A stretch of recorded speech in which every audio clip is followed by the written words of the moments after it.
Hello, friends. Welcome in just after high noon. Good afternoon. Hope everyone's doing well so far on this Thursday, August 22nd, 2024. My name is Matt Murphy. Conveniently, this is called the Matt Murphy Radio Show on Super Talk 99.7 WTN. Hello. Welcome in. Glad to have you with us. Let's get the pleasantries out of the way, get things lumbering under our own weight. It's locks for Trump Day 173 for 173 full days. That is, by my math, that's almost, hold on a second, Bell. That's we're approaching half a year. Yeah, another 18 months, you'll look like me. Do you trim? No. What do you mean, no? I don't. I'm not going. I mean, you've trimmed at some point over the last 5 years or so, right? It would be longer. Are you growing that slow nowadays? It breaks off. Oh, does it now? Yeah. I have a belief that your cats are probably gnawing on your hair in the night. That is actually true. Oh, I don't have any doubt. I have been woken up by them chewing on my hair. Well, there's a joke there. Be careful. I know. I have to be careful. There's a joke there about being woken up, and I'm not going to go any further. If you know, you know. Join us on the membersnutrition.com super text line where we'll have sex talk with Matt Murphy and Bell K on 99.7 WTN. Is that Jeff Malinoff back in the, what is KGB doing in the newsroom? Hello, Jeff. How are you? Are you handling news duties this afternoon?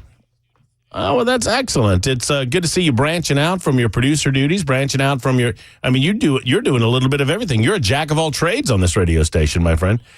I absolutely applaud and appreciate that. Were you not you, which is clearly a Russian agent, a Russian spy, and unfortunately, the powers that be are simply allowing this to happen before our very eyes. It's very similar to what I watched at the DNC last night, as they want the United States of America to crumble before our very eyes. It would not have surprised me if I saw Jeff Malinoff in the crowd crying over Tim Walz's speech, like the kid, what is his son?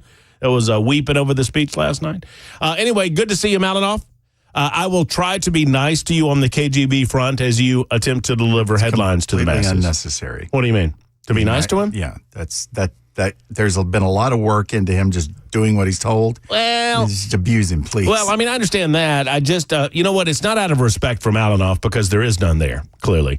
It is out of a respect for the newsroom itself. After all, Jeff, I don't know if you're aware of this, but you're sitting in the seat where an award-winning newsman sits on a day-by-day basis every single morning on Nashville's Morning News and Beyond.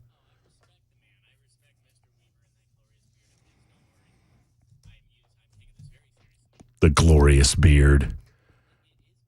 I expect some sort of Russian Moscow-esque music to be playing in the background when you talk about the glorious champion beard that is. I would hope not. Y'all watch for hidden Putin-esque stories in the news today and alert me if you hear any of them. I'll try to keep away from them. I don't want to infect my brain, but KGB's in the background.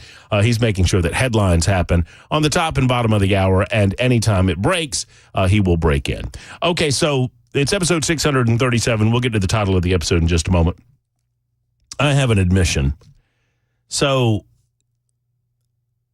I like to say, and I've been saying this for years, and I know Wilson does a little of this on the afternoon show because I listen on the way home, and he talks about watching so you don't have to or listening so you don't have to, and I try to do the same. I understand that it's difficult, and maybe Brian Wilson is better at this than me. Maybe he has more experience than I, but I have to admit, last night I checked out. Briefly, I have caught up since then. I have caught up with what I missed, but I missed a lot of the Oprah. And I missed some of the Walls. I've caught up on the Walls since then. I've not really caught up on the Oprah. I don't need to hear all of that nonsense. But DNC Night 3 was a hard watch, folks. That's a hard watch. If we had an honest media, and sadly we do not. There are aspects of the media that I believe are honest actors. Believe it or not, I have an appreciation for Fox News because Fox News went rogue with regard to their quote-unquote conservative credentials post-2020. And while I disagreed with their take on some of that, and I disagreed with their lack of analysis on some of that. I did appreciate the fact that at very least they were willing to do what they thought was truth-telling at the time. I'm not here to relitigate it or to redebate it, but I would say to you that while I don't watch a lot of Fox News nowadays, I just don't. I believe that they bring a lot more value in terms of what a media organization is supposed to do than most other media outlets in America today. I would further suggest to you that there are some others that we can point to, and we've never had a more robust opportunity to democratize the gathering of information. One of the reasons that you hear so much from legacy media about misinformation is because they like to have a corner on the market of what is and isn't valuable to tell the public. When it comes to tilted news coverage, when it comes to biased news coverage, it matters as much what they don't tell you as what they do. They pick and choose those news items that elevate the narrative that they want to elevate. They pick and choose those news items to spike, and that's what they call it in the industry. If they decide not to run with a story, they're going to spike that story, and they pick and choose those news items depending on the narrative that they want to elevate. And sadly, as democratized as news and information has become with the internet, with social media platforms, etc., there are any number of ways for you to get to the truth. It has become harder and harder to break through on mainstream media networks with any semblance of truth, with any semblance of fairness and honesty and balance. Had we an honest media, perhaps it would not be so difficult to watch, but we don't. And so there they are, allowing the Democrat Party to pretend as if the Democrat Party has not been in charge, not just the last 4 years. As I mentioned on social media yesterday or day before, it's 12 of the last 16. And yet speaker after speaker, last evening and the night before and the night before, and I am certain tonight, the big culmination of all of these events with Kamala Harris ascending to the throne. That's right, ladies and gentlemen. The reclamation of candidate 0 will be complete tonight as she takes to the stage and accepts her party's nomination for President of the United States of America, despite the fact that not a single person has voted for her. Now, I'm well aware that we vote for delegates. I'm well aware that the delegates that were voted for were Joe Biden delegates. I understand that she was on the Joe Biden ticket, and I like to listen to Democrats try to bend over backwards explaining to me how I'm wrong. But the fact of the matter is this. The Democrat Party felt like that Kamala Harris was such a liability that they could not move on from Joe Biden. They felt this as recently as 3 months ago. And because of that, decisions were made within the party not only to allow Joe Biden to run again as president of the United States of America, despite the fact that they knew about his dementia, they knew about his ailing health, they understood that he wasn't really making the decisions. They don't really care about any of that. I mean, if you think Kamala Harris is making any of the decisions, you're fooling yourself. She's being told what to do on the premise and promise that she will be the next president of the United States. You just listen to us. You do as you're told. You march and you take your orders. You must follow the orders. And if you follow the orders, you may wear the nice hat and you may wave at the parades. But if you do not follow the orders or are unable to do so, you will be destroyed, just as Comrade Biden was destroyed. Sorry, I was channeling my inner something. Colonel Clink? Yeah, probably. Something like that. Shoots! That's my Clink impersonation. Pretty good, huh? I can do Schultz. Hold on. Don't make me laugh. Hold on. I know nothing. That's my Schultz. Thank you. It's hard to screw that one up. Dated reference lost on younger listeners on the Matt Murphy Show on Supertalk 99.7 WTN. Just give Bel K a call or hit him up on the membersnutrition.com super text line, and he'll explain to you what that reference was to, boys and girls. Or he won't. I bet Malinoff could spend the next hour and he wouldn't figure it out. I mean, but nor should he. He's young, he's of a different generation, and probably has never watched TBS in his life, which is where I found out about the show. I'm doing my job here trying to get you good news reports. What were you talking about? Like, what is the thing I don't know? Too late, kid. Yeah, Too late. You won the argument. I'm doing my job. You should have just ended it right there. Okay. Murphy, shut up. That's your line. So Kamala Harris is not in charge. We understand that. But Joe Biden was useful in as much as they thought they could get him past the finish line, and they knew they couldn't skip Kamala. I understand that you know all of this, but allow me a moment to catch those of you from Aniana up with the program so that you clearly understand what's happening tonight and why the mainstream media refuses to cover this honestly. It was not just that they allowed Joe Biden to continue as the figurehead in chief. It was not enough that they decided instead of moving on to Kamala or other people that they would stick with Joe, because they knew they couldn't skip Kamala and they knew that she was bad goods.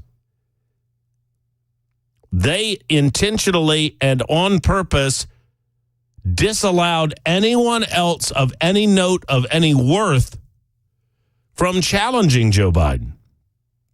And it was not just Robert F. Kennedy, it was others. Oh, sure, they allow the occasional Cornel West.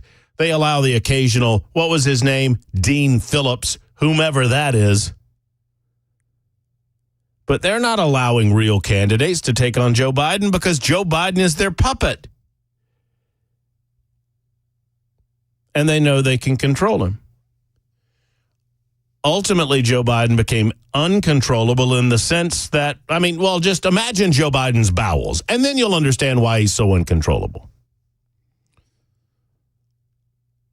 And so they shift over to Kamala Harris when convenient, all the while screaming about democracy and the democratic process, all the while talking about the rules and how the vote of the people matters. How every vote matters. Yet Kamala Harris has received no votes from anyone. Anyone. And won't until November 5th. Oh, I guess the delegates will vote for her against their pledge.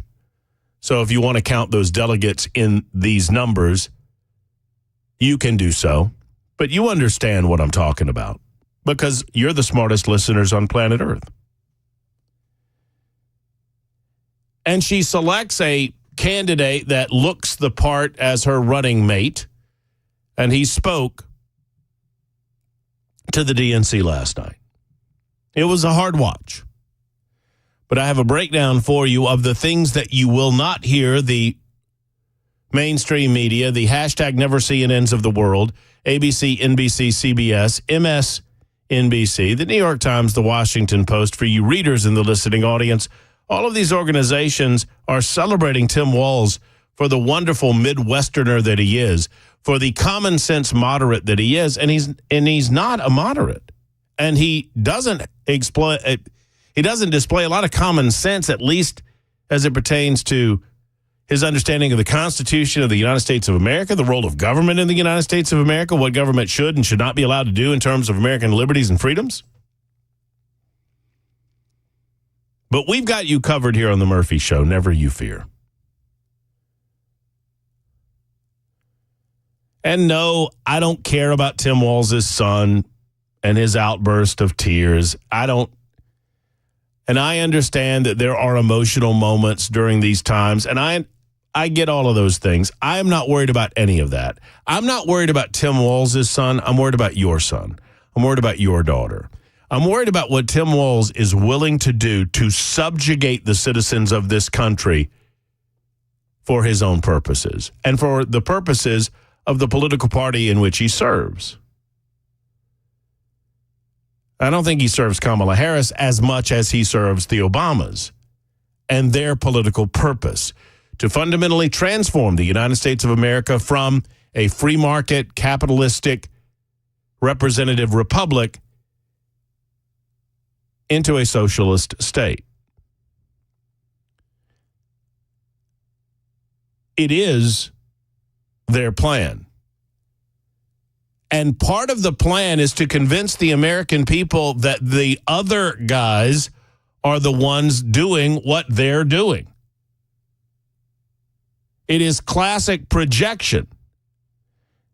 And we've seen it no better, no more perfect example than the last several days at the DNC, when they have, in a determined fashion, attempted to convince the American people that they are not in charge, that Donald Trump is in charge. They simultaneously talk about how joyous they are, and they scream and they rant and they rave about a man who has had no political power for almost 4 years. None. They have all the power. I mean, hell, the Republicans have barely held on to the House of Representatives over the last couple of years.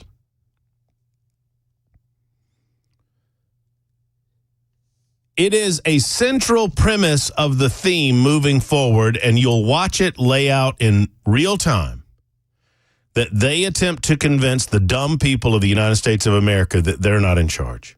And they've been in charge 12 of the last 16 years. We'll delve into Tim Walz and his real background coming up in just a moment. Take your telephone calls as always. It is a Libertarian Lunchtime Hour on Super Talk 99.7 WTN. I'm pleased that you've decided to join us. It is episode 637 of today's proceedings. Thank you for being with us. Bell K chooses not to participate on certain formats, such as YouTube, Facebook, Twitter, Twitch. That's right, Super Talk TV is me and me alone, maybe you and the occasional guest, but no Bell. That's why we call him Headless Bell. But he does give us a title of these episodes, and episode 637 is entitled, Matt Murphy welcomes you to another of our longstanding tradition of Friday Eve. Oh, geez. Why do you...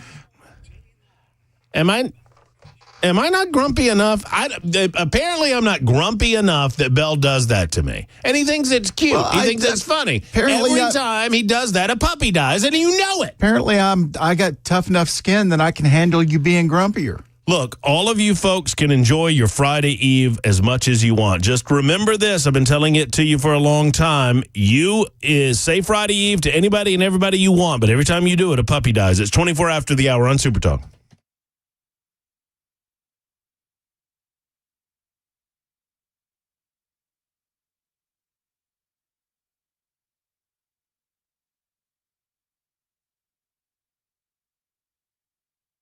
Hello, friends. Matt Murphy for USS, which stands for United Structural Systems. Now, you've heard me talk about the length of time that they have served Middle Tennessee.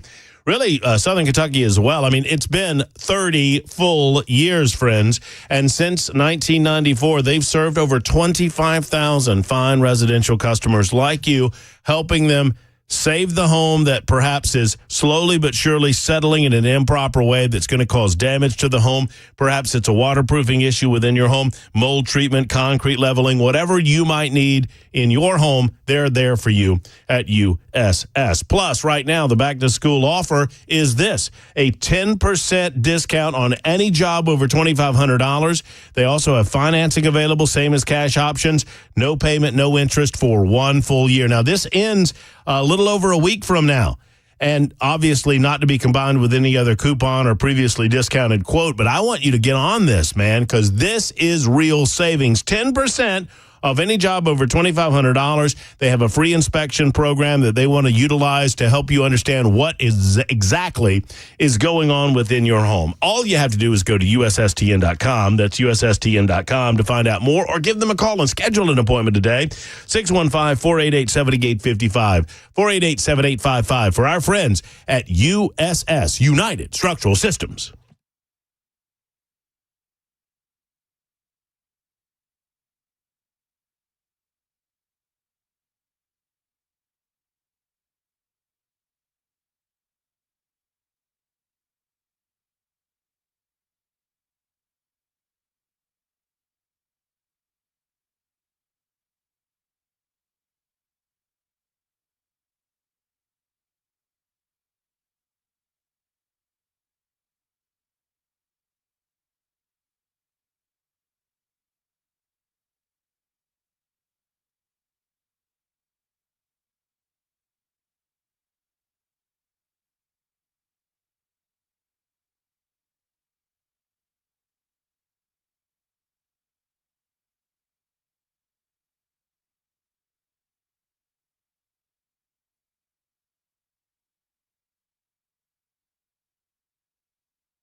An update on the schools that were on lockdown in Tennessee this morning. Also, Ukraine continues its drone strikes on Russia. Those stories coming up at 12:30 on Super Talk 99.7 WTN. I mean, are you trying to do this to me? I mean, the news is serious business. I don't know what you're talking about. The news is serious business, KGB. Let's take it seriously. You hear that last line, Belkay? Yeah. It's a little propaganda-y for Russia. I mean, a little bit, don't you think?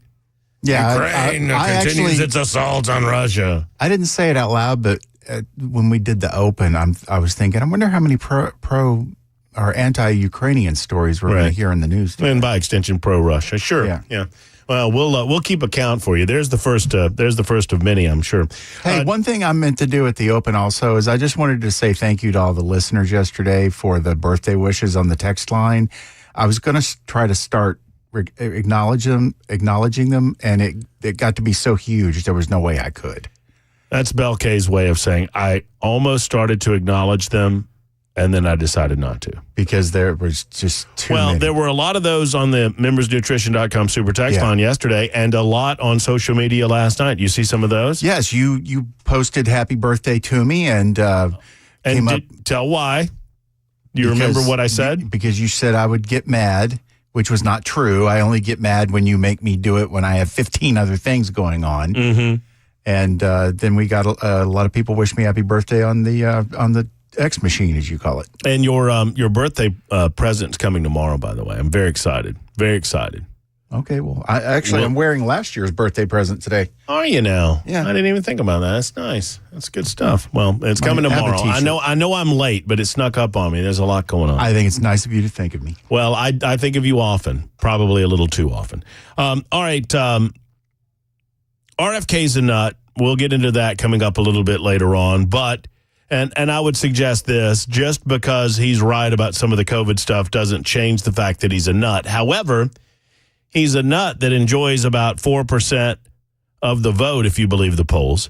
I don't know that I do or not, but it is an interesting and big deal if those who do support RFK were to come over to Camp Trump, and it appears that RFK is getting ready to do exactly that coming up tomorrow. So we'll talk about that next. Before we do, we'll get into Tim Walz. Before we do that, we'll get into the news. Jeff Malinoff waits patiently. It's 12:32, Super Talk 99.7 WTN. And we have a 4-mile-per-hour wind. That's it.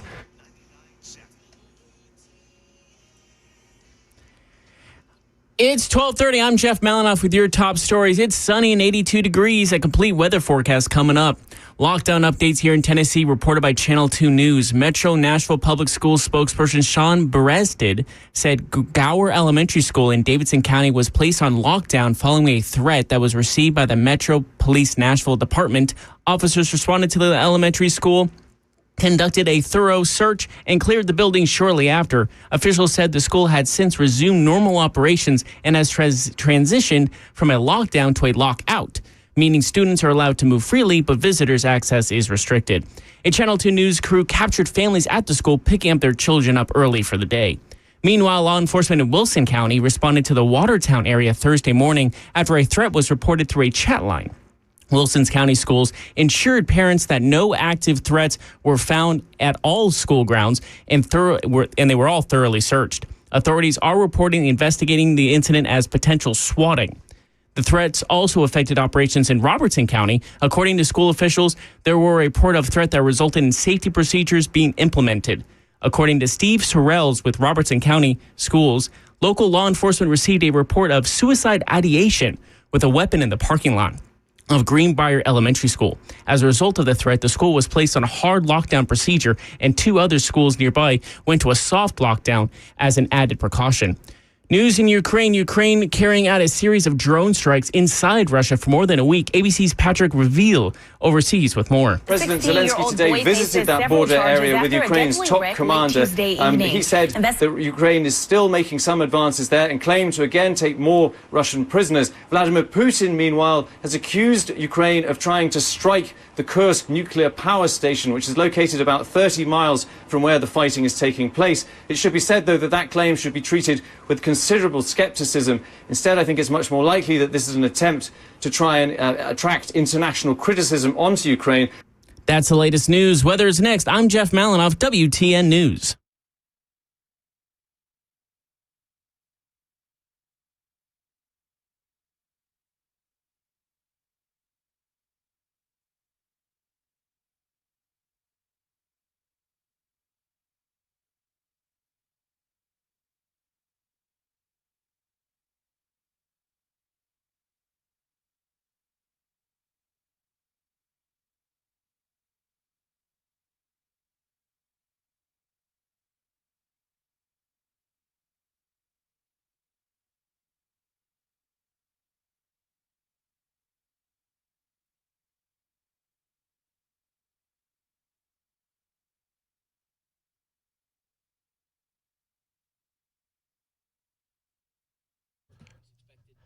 I mean, you didn't think that the heat was over, right? Of course we've got more heat coming through August, through September, even into October in Middle Tennessee. And if that's the case, that means the AC is going to be running for a little while longer. And if you need help with your AC, then I have the answer. Jeff Eddy and Efficient Heating and Cooling. For a long time now, Jeff Eddy has not strived to be the biggest heating and AC company in Middle Tennessee. He simply wants to have that 100% satisfaction rating from you. the residential customers that he serves so often. He'll never charge you over $125 for a maintenance visit to your residence, no matter how many units you might have on property. He's never going to charge you overtime rates. That's how he keeps invoices low. He recognizes that, your air conditioner doesn't know that it's 7:30 at night when it goes out, right? So you shouldn't pay double time or whatever just because that's the case. Jeff Eddy doesn't do that to you. He keeps invoices low. And he's never, ever, ever going to tell you that you need an AC unit when you don't. Some companies do that. They make more money that way. Jeff Eddy doesn't operate in that fashion. So I want you to call Jeff Eddy today at 615-784-4424 if you're in need, or go to efficienthvac.net. That's efficienthvac.net. Jeff Eddy, an Efficient Heating and Cooling and Elite Pro partner with Rheem.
Super Talk 99.7 WTN, Matt Murphy, until 3.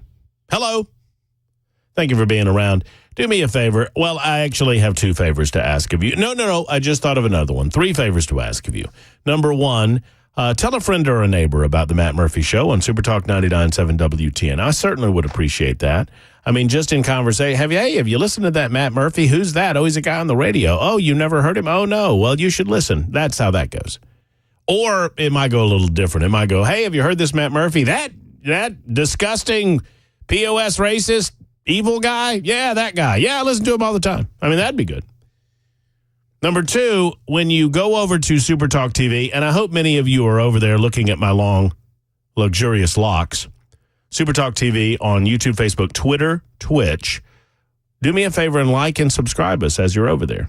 Just hit the like button, hit the little thumbs up thing, whatever there is to designate that you appreciate what we're doing over here on Super Talk. I would appreciate you doing that. And then, thirdly, while you're over there on social media, follow me at Matt Murphy Show. I am mostly on the X machine. I am on Facebook, which by extension means I'm on Instagram to a certain degree. I'm there a little bit less. I try to serve those masters, if you will, on occasion, but mostly you'll find me on the X machine at Matt Murphy Show. That's at Matt Murphy Show. I'm almost I'm almost hesitant to mention this, but I I'm only at around 15,000 followers, and I'm almost to there. I think we should give something away to our 15,000th follower. Maybe a bottle of water and an ink pen used by me. Who knows? Bell, did you see, speaking of social media platforms, on the membersnutrition.com super text line, did you see 6254 has reached out and said, hey, Matt, I just got my emotional support Black Mamba. Please let Bell K know maybe KGB would like to hold it. Is that a threat? No, it's an offer from a nice listener. Wait, is it devenomized? No, you don't do that to snakes. That's like declawing a cat. You guys are not thinking of this the way that I'm thinking of this. KGB just got an offer from some. Never mind. I'm. You know what? I'm just going to slink away from this conversation. Hey, the KGB training, I can handle it. So I suggested that Bell, maybe you and 6254 to get together for a Spicy the Cobra and a Black Mamba play date. Do you think they get along? No. I wouldn't think they would get along. They would not. The Cobra would try to eat the Black Mamba. Yeah. The Black Mamba try to eat the Cobra, and then, it's all. By the way, speaking of social media and speaking of the X Machine, did you see that vicious animal attack that I put up on the social media platform? Why would you post something like that? Did you see it? Disgusting human being. I mean, I figured you would. I figured you would give me the business over it, but I did put it up. There's an animal attack that. Look, it's not for the squeamish. It's not for the faint of heart. KGB, have you seen this?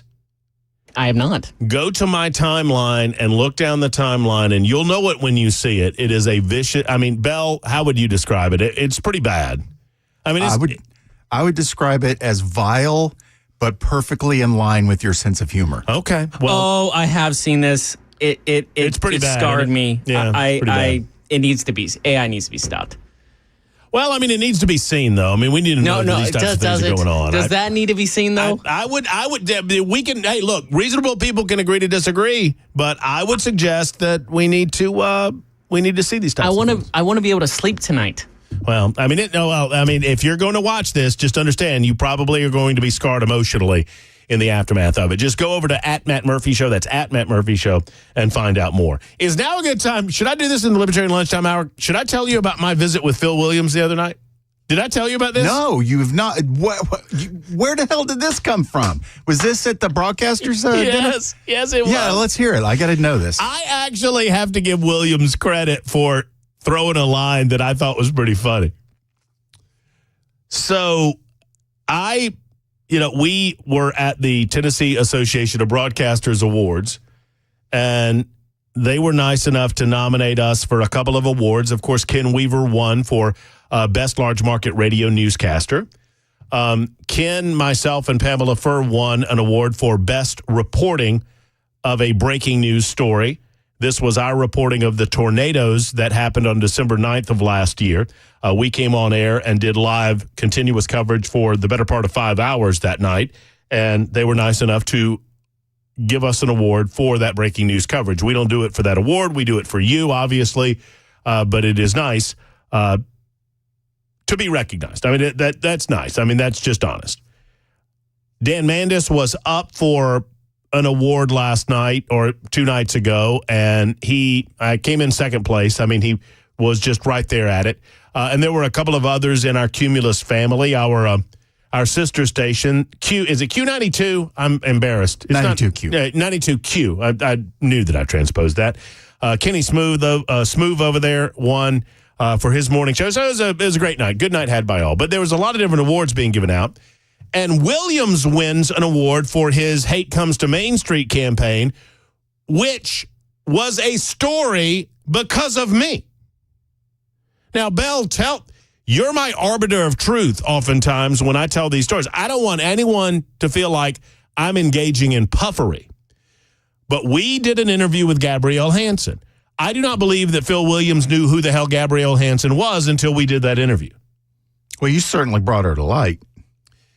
Gabrielle Hansen, who is a former alderwoman in Franklin, Tennessee, in Williamson County, came on our radio show and started spouting off all of these conspiracy theories regarding the Covenant School and the sad shooting at the Covenant School that resulted in the loss of 6 lives. And this was like days after this happened. Well, this opened a can of worms, and Williams eventually exposed her as just being in the nut job that she was. So Williams wins an award for that, too. So whatever. All of us are asked to go on stage at the end. Whispering Bill Anderson was there, by the way, which was the highlight of my evening. Jamie Johnson was there as well. He was singing to Whispering Bill. So good time was had by all.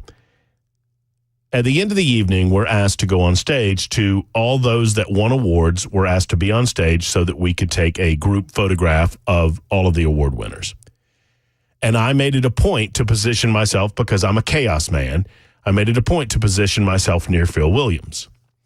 And I approached him and I said, hey, Phil, I don't think you and I have ever met. My name is Matt Murphy. We've talked from time to time on social media.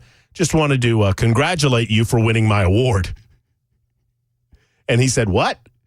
And I said, well, I figure I get a little piece of that one for the Gabrielle Hansen component. And he kind of laughed and he said, well, it's good to see you. Good to see you too. I don't know that Phil Williams fully understood who I was at the time that interaction occurred. Okay? So that happened. Well, you did catch him off guard, so that would make sense. I did. So I don't know that he had fully put two and two together and really understood what I was talking about. But he most certainly did it before the evening was over, because as everyone was leaving, Phil Williams of News Channel 5 approaches me and says, hey, Matt. And this was nice. He said we should, off the record and offline sometime, go have a cup of coffee. And I said, sure, Phil, I'm happy to have a cup of coffee with you. He said, you might find out that I'm not quite as evil as you portray me on social media. And I said, Phil, I don't think I've ever called you evil. I just call you liberal. And he said, well, I feel like in your world, isn't that the same thing? And I said, that's an excellent point. Were you laughing when you said it? No, he was laughing and I was laughing. So, well, good for him for being willing to have a sit down. So we might have a little cup of coffee with Phil Williams here soon and see what Philly Boy's all about. That should be a lot of fun. I know what Tim Walz is all about. He's all about mainstream, right? I mean, the Tim Walz that we saw last night, if you were able to stomach it, he's all about being a mainstream, regular guy. He's a football coach. He was not the head coach of a football team, but he was a football coach, so they call him coach and yada, yada, yada. And he's just a regular, average American guy. Nothing to see here, except it's all a phony baloney load of nonsense. We'll cover some of the bigger lies regarding Tim Walz last evening next on the Matt Murphy Show on Super Talk 99.7 WTN. Plus, take your telephone calls at 615-737-9986, 615-737-WWTN. You can also reach us on the membersnutrition.com super text line, and that's the same number, 615-737-9986. It's Super Talk 99.7 WTN.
Canada has a labor dispute that could cost the U.S. economy millions, and the final day of the DNC is tonight. That's coming up at 1 p.m. on Super Talk 99.7 WTN.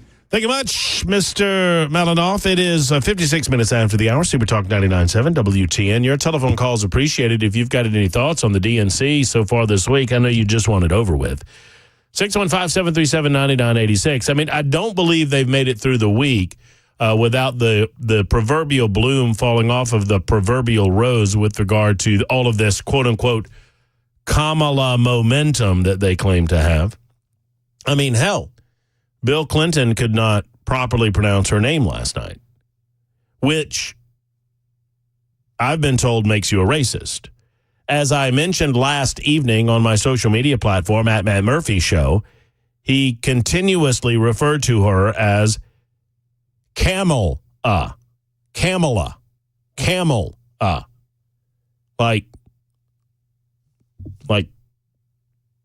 like camel toe. Kamala. I was told that mispronouncing Kamala's name was racist.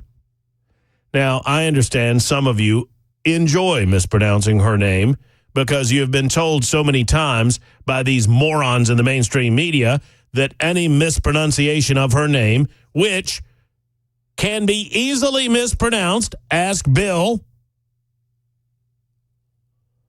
I've been told that any mispronunciation of her name by CNN, ABC, NBC, CBS, and they yell it to you, boy, it's Kamala! It's Kamala! Why are you mispronouncing it, Kamala? And there's Bill just, Kamala. Oh, well. That's not only Bill. Bill had a few things to say about decency and the decency of good, hardworking American people and how most American people are decent. You know, I did not have it on my bingo card being lectured by William Jefferson Clinton about decency. This is a man who cheated on his wife. Not that I completely blame him. I mean, I've seen her. But this is a man who cheated on his wife in the White House with a White House intern. We know the story by now, cigars and all, right? This is a guy who lied to the American people, who stood before the American people. I know that some of you perhaps are too young to remember this, and I'm going to feed you baby birds. He stood before the, he lectured, he put his thumb out there, and I did not have sexual relations with that woman. Ms. Lewinsky, how dare you? Liar! Not going to be lectured by a scumbag who decided to make buddy-buddy with Jeffrey Epstein. I don't know what he did on that island. Do you? Someone knows.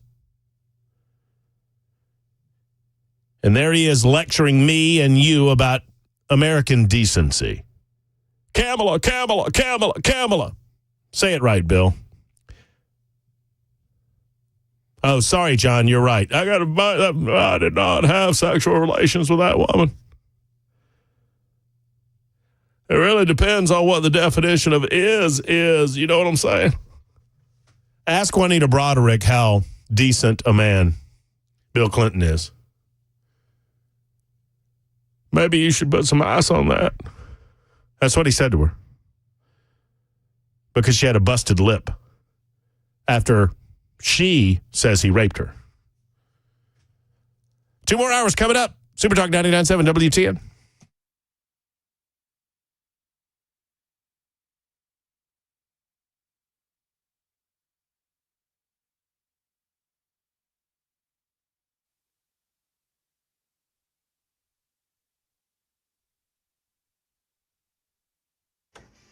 It's Jeff Malinoff. It's 12:30, or it's 1 o'clock. I'm Jeff Malinoff with your top stories. Sunny degrees, 83 out. It's going to get hotter. Your weather forecast is coming up. The shutdown of Canada's 2 largest railroads due to a labor dispute could have devastating consequences on the American economy. ABC's Dave Packer reports. The cross-border rail stoppage disrupting deliveries of cars, timber, grain, and petrochemicals. Union Pacific warns that 2,500 rail cars per day won't move across the border, halting the flow of billions of dollars in goods. The railroad cautioned that prolonged delays could lead to supply chain shortages, increased costs, and widespread impacts on industries and consumers in both Canada and the U.S. A Moody's Analytics economist estimating daily economic damage could reach $250 million per day. Dave Packer, ABC News. Election 2024 news. Vice President Kamala Harris closes out the Democratic National Convention tonight in Chicago as she is expected to formally accept the nomination for president. ABC News White House correspondent Karen Travers has the latest on who else is speaking tonight at the convention. The theme for tonight's fourth and final night of the Democratic National Convention is For Our Future. Speakers include Pennsylvania Senator Bob Casey, Arizona Senator Mark Kelly, North Carolina Governor Roy Cooper, and Michigan Governor Gretchen Whitmer. Former Congresswoman Gabby Giffords, Kelly's wife, will also deliver remarks. She was shot in the head at a political event and has since become an advocate for gun safety. There will also be appearances from gun violence survivors and other gun safety advocates. Karen Travers, ABC News, Chicago. Other election news, Republican vice presidential candidate J.D. Vance is on the road in Georgia while he's talking border security, immigration, and support for police. Vance also mentioned Minnesota Governor Tim Walz's speech Wednesday night before the Democratic National Convention. The theme for tonight's fourth and final night of the Democratic National Convention is For Our Future. Speakers include Pennsylvania Senator Bob Casey, Arizona Senator Mark Kelly, North Carolina Governor Roy Cooper, and Michigan Governor Gretchen Whitmer. Former Congresswoman Gabby Giffords, Kelly's wife, will also deliver remarks. She was shot in the head at a political event and has since become an advocate for gun safety. There will also be appearances from gun violence survivors and other gun safety advocates. Karen Travers, ABC News, Chicago. News in Nashville. Schools lockdown. Law enforcement agencies placed several school districts on lockdown while they investigated threats on this morning. Gower Elementary in Bellevue, all three schools in Greenbrier, and every school in Watertown and White County were locked down by police for various threats. In Greenbrier, students at the high school, middle school, and elementary school were locked down while the merits of suicide threats were looked into. The investigation did not disrupt classes and no students were ever in danger, according to the district spokesperson. The lockdown was lifted just before 10 a.m. In Watertown, the Wilson County Sheriff's Office was alerted to some alarming online chatter and went to the campuses to investigate. For precaution, all the schools were placed in lockdown. MNPS also reported similar situations in Laughlin Elementary. The school was placed on lockdown as the police cleared the building. That's the latest news. Weather is next. I'm Jeff Malinoff, WTN News.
You know, they told me at the Glock store when I was supposed to start telling you about parties at the Glock store, and I have been telling you about parties at the Glock store, and we've reminded you that the Glock store is the best place to learn about Glocks. It's the best place to buy a Glock. I mean, it's the best place to shoot because they have shooting rooms, never shooting lanes.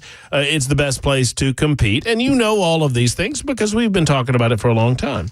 But what Dan and the crew over at the Glock store said, Murph, we want you to talk about the Glock store and talk about parties, you know, available with the VIP room with a full kitchen, dedicated shooting room. You get an instructor with your party. You get shooting activities designed for every shooting level at your party. They include all of the ammo at your party. They even offer full auto options at your party. And Dan says, we want you to tell everyone that there ain't no party like a Glock store party. And I said, Dan, there's only so many things that I'll do for this company. But I'll do that. There ain't no party like a Glock store party. No, in all seriousness, folks, if you're thinking about it, and maybe it's not your first choice, but if you're thinking about, and maybe you've never thought about it, but if you love the Second Amendment, if you enjoy shooting, and if you know that you have a group of people that will enjoy it with you, what about a party at the Glock store? Look them up at party@glockstore.com. That's the email, party@glockstore.com to find out more. And tell them, Dan included, that I said there ain't no party like a Glock store party. It's the Glock store. My place to shoot, your place to party, minutes away from the airport and worth the drive from anywhere.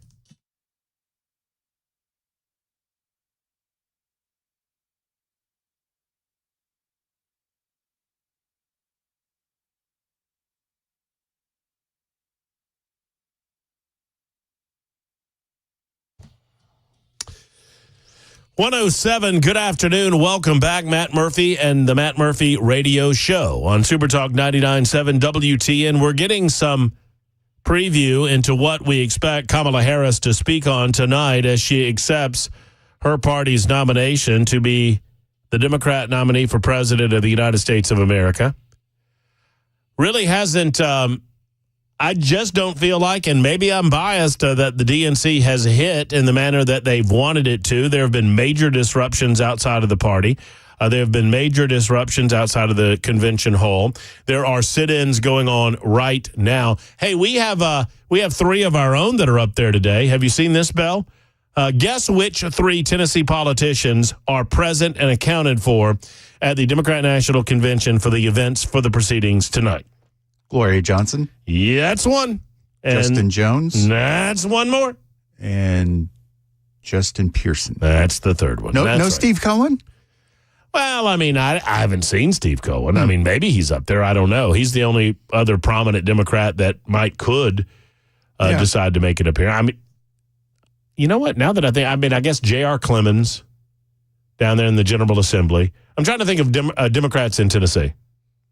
Surprised Afton didn't go, or maybe she did. And we just haven't seen her. Afton Ben, she's probably up there. I can't imagine that she's not. I mean, if Afton Ben is standing anywhere near Gloria Johnson, you can't see her because of the shadow that Johnson's immense stature would cast over the 5'0" Afton Ben. That's right. That's a height joke by Matt Murphy on Super Talk 99.7 WTN. Anyway, we'd love to hear from you. 615-737-9986. I understand we get through this week. Here's the reality, though, folks. As much as many of the pundits on mainstream media want to suggest to you that this is hitting hard and hitting strong with the general population, Kamala Harris got a bump because the Democrats were starving. Okay, there were a bunch of Democrats in a raft, in a lifeboat, starving to death. No food, no water. They were adrift at sea. And along comes a lifeline in the form of someone else, anyone else not named Joe Biden. This is the reality of where they were 4 weeks ago. And so the decision was made to remove Joe, democracy be damned, find someone else. We've talked about this. And of course they're going to see a bump out of that. And already, while the convention is going on, you're seeing that level off and even taper off to a certain degree, if you believe the polls at all. Now, you know me. I don't talk about polls very often on the radio show.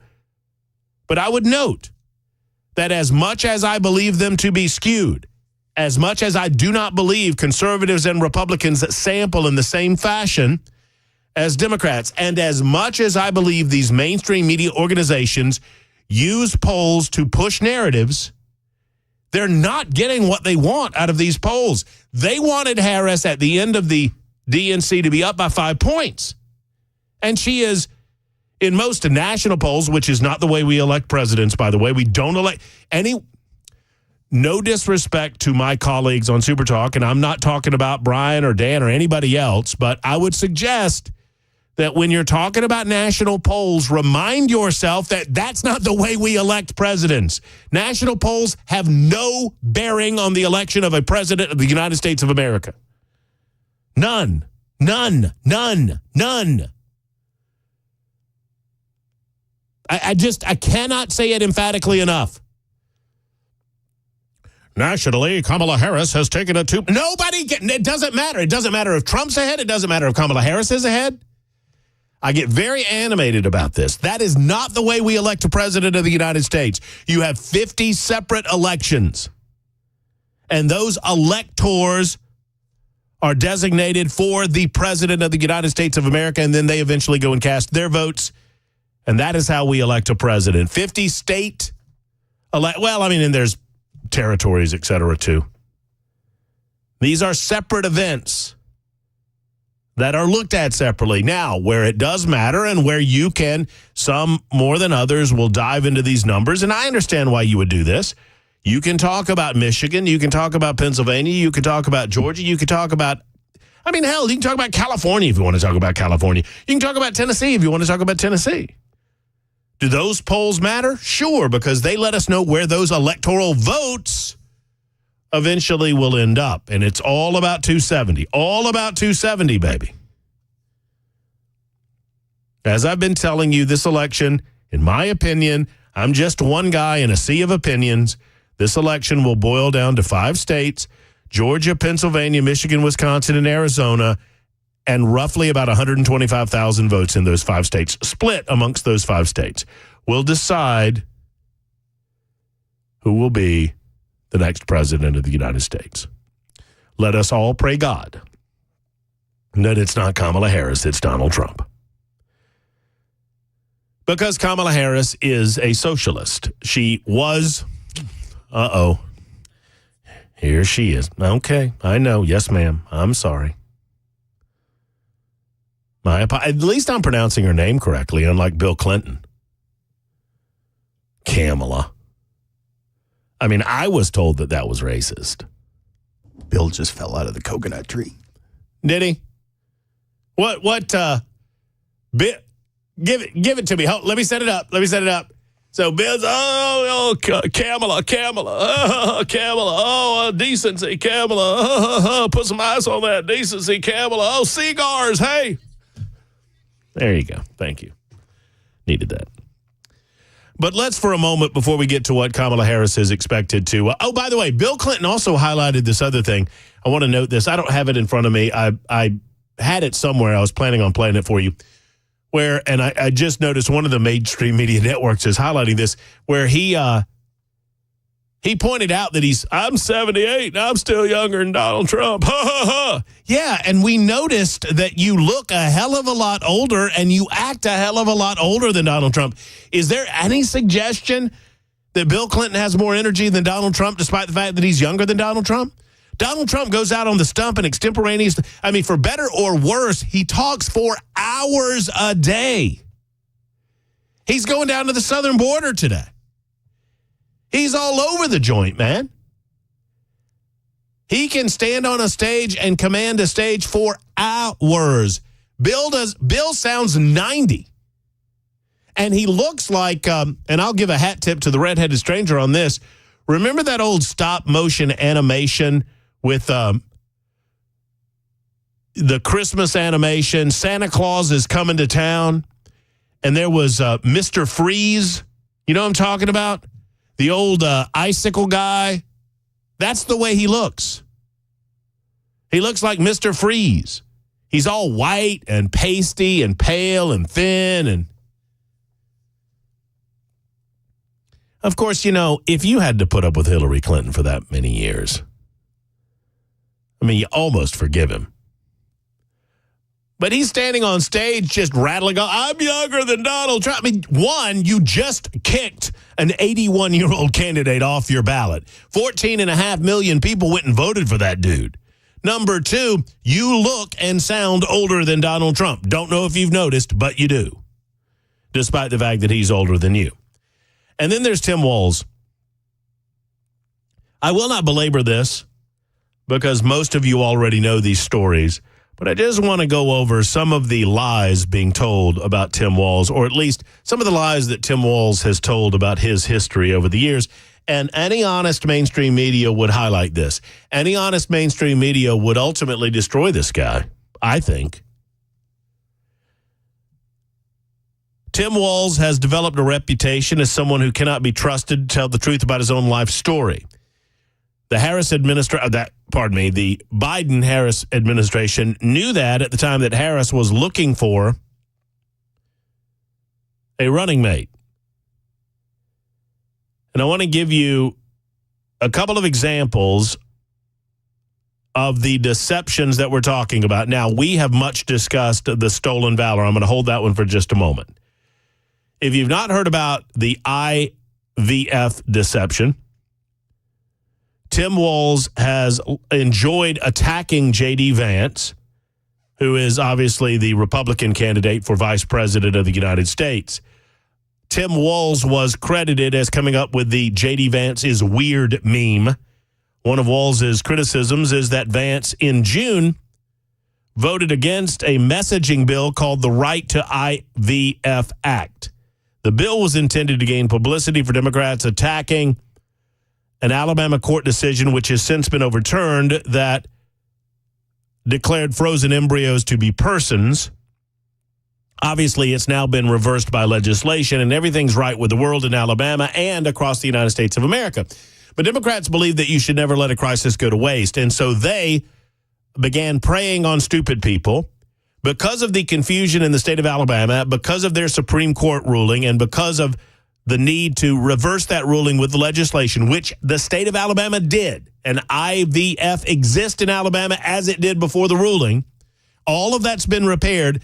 But Democrats have decided that they're going to attack on this front, and they're now suggesting they are lying. They are lying to the American people, most of them stupid, sadly, who believe this type of thing, that Republicans, conservatives, and anyone else that I know of want to eliminate IVF fertilization techniques, in vitro fertilization techniques.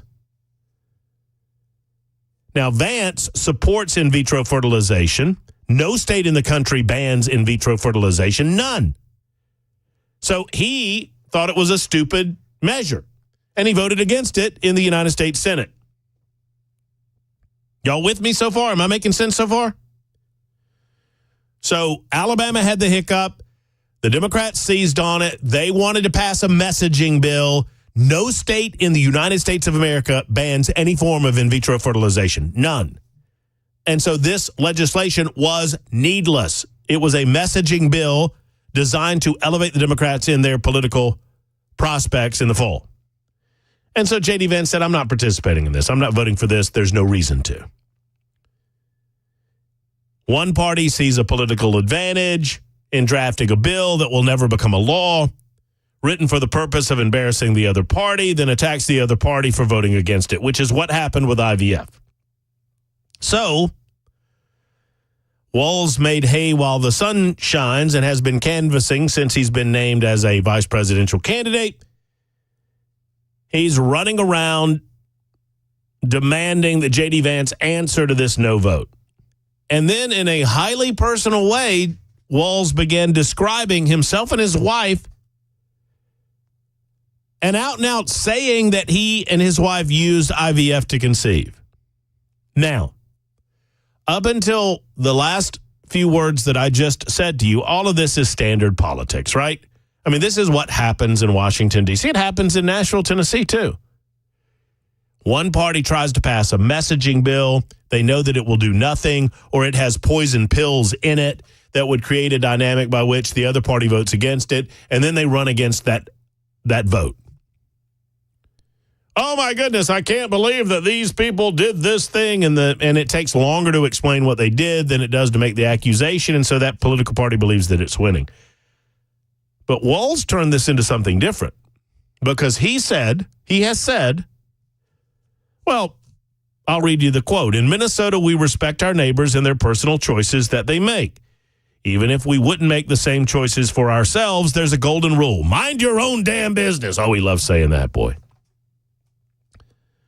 That includes IVF. And this gets personal for me and my family. When my wife and I decided to have children, we spent years going through infertility treatment. And I remember praying every night for a call for good news. The pit in my stomach when the phone rang and the agony when we heard that the treatments had not worked. So it wasn't by chance that when we welcomed our daughter into the world, we named her Hope. The IVF story became a part of Waltz's stump speech. In a podcast interview last month, he said, if it were up to him, talking about Vance, I wouldn't have a family because of IVF and the things that we need to do reproductive. My kids were born through that direct, that way. On any number of occasions, Tim Walz has made clear that he and his wife conceived through in vitro fertilization. Except here's the problem. They didn't. It's a lie. The New York Times reported that Walz and his wife used another method known as intrauterine insemination to conceive. It falls into a broad category of fertility treatments, and no one is suggesting that anyone isn't anything but happy for the Walz family that they were able to have children. We certainly are.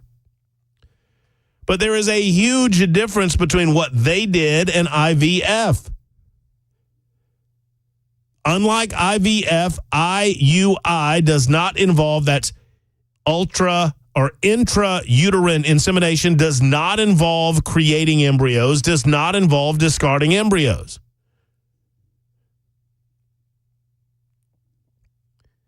So Walz and his wife used a technique that literally nobody opposes. But Walz decided to use this as a political benefit for himself and his campaign, and he falsely alleged that J.D. Vance, were it not for him, would have prevented him and his wife from becoming pregnant. This is a disgusting lie.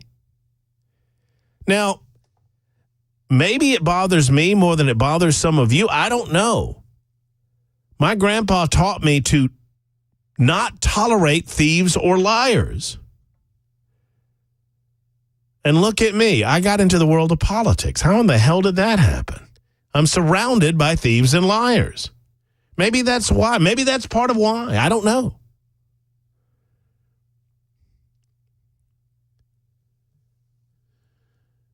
So that's lie number one.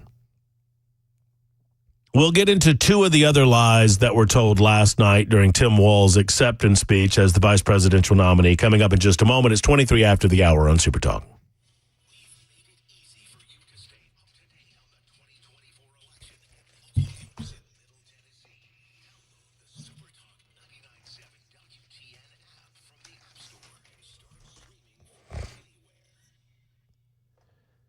Hello, friends. Matt Murphy, and I want to talk to you for a moment about Pat Davis and your health plan man. So, insurance is confusing, and many of us would suggest that insurance is confusing on purpose.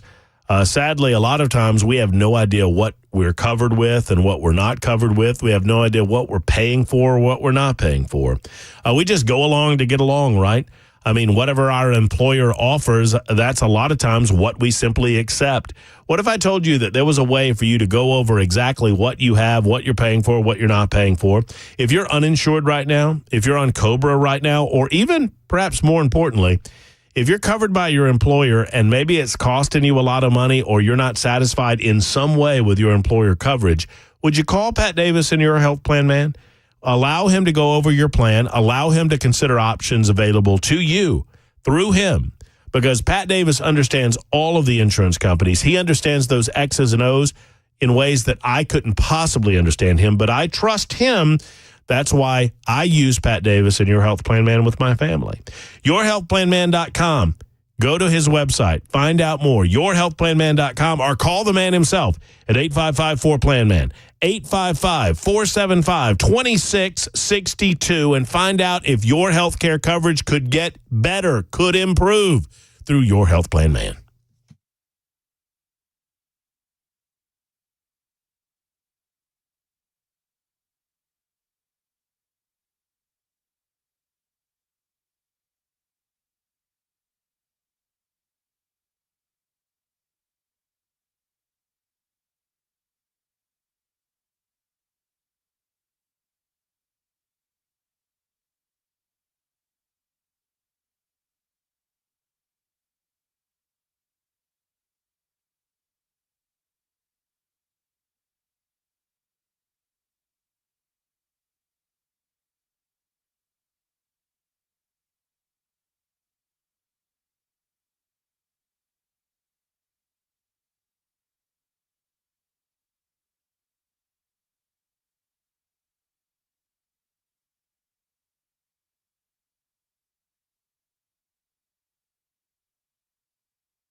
J.D. Vance comments on Tim Walz's comments on Wednesday. Also, several men arrested for human trafficking in Clarksville. That coming up at 1:30 on Super Talk 99.7 WTN.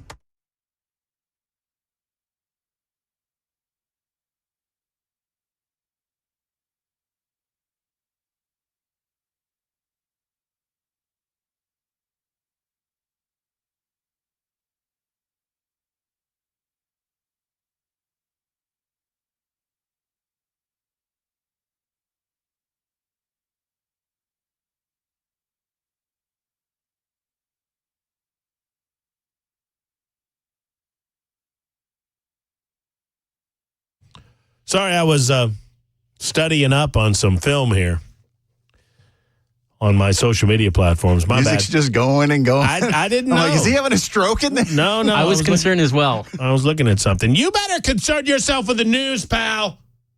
I already have my script ready to go, sir. Thank you. Good for you. It's coming up in just a couple of minutes. Jeff Malinoff on the news on Super Talk 99.7 WTN. It's 1:28, almost 1:29. So I'm not going to belabor this point because I got too much to get into. So the DUI thing on Tim Walz, just another piece that the mainstream media won't talk to you about. Look, a lot of us have had brushes with the law. Nobody's knocking the idea that you do stupid things when you're perhaps younger. However, in 1995, when Walz was 31 years old, he was stopped while driving 96 miles an hour on a 55-mile-an-hour road in Nebraska. He was drunk.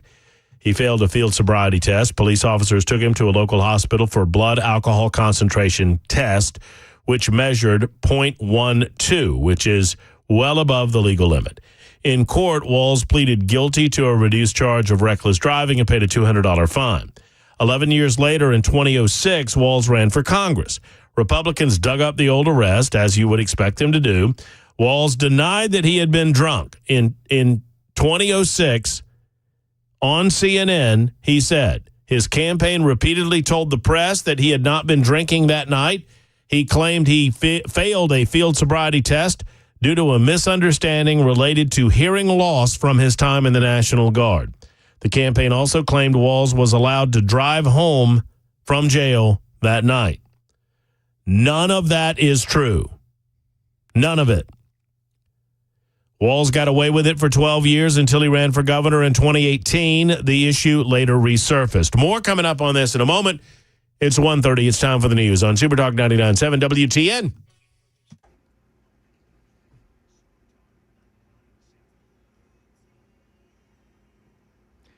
It's 1:30. I'm Jeff Malinoff with your top stories. Republican vice presidential candidate J.D. Vance is on the campaign trail in Georgia and had some comments about Tim Walz's speech on Wednesday night. Nominee Tim Walz, the governor of Minnesota, gave a little speech at the Democratic National Convention. I will say I appreciate the Democrats not being able to keep anything on time, because I think by the time that he spoke, everybody in the state of Georgia was already in bed. And if you weren't asleep at the beginning of the speech, you were sure as hell asleep by the end of the speech. Ain't that right? News in Nashville, an undercover operation by multiple law enforcement agencies into alleged human trafficking in Montgomery County has resulted in charges against 6 men and 7 potential victims recovered, according to the Tennessee Bureau of Investigation. According to the TBI, over a 2-day period starting August 16th, officers working undercover to address human trafficking in Montgomery County placed several decoy advertisements on websites known to be linked to commercial sex work. Per the TBI, the focus of the operation was to identify individuals seeking to engage in commercial sex acts with minors.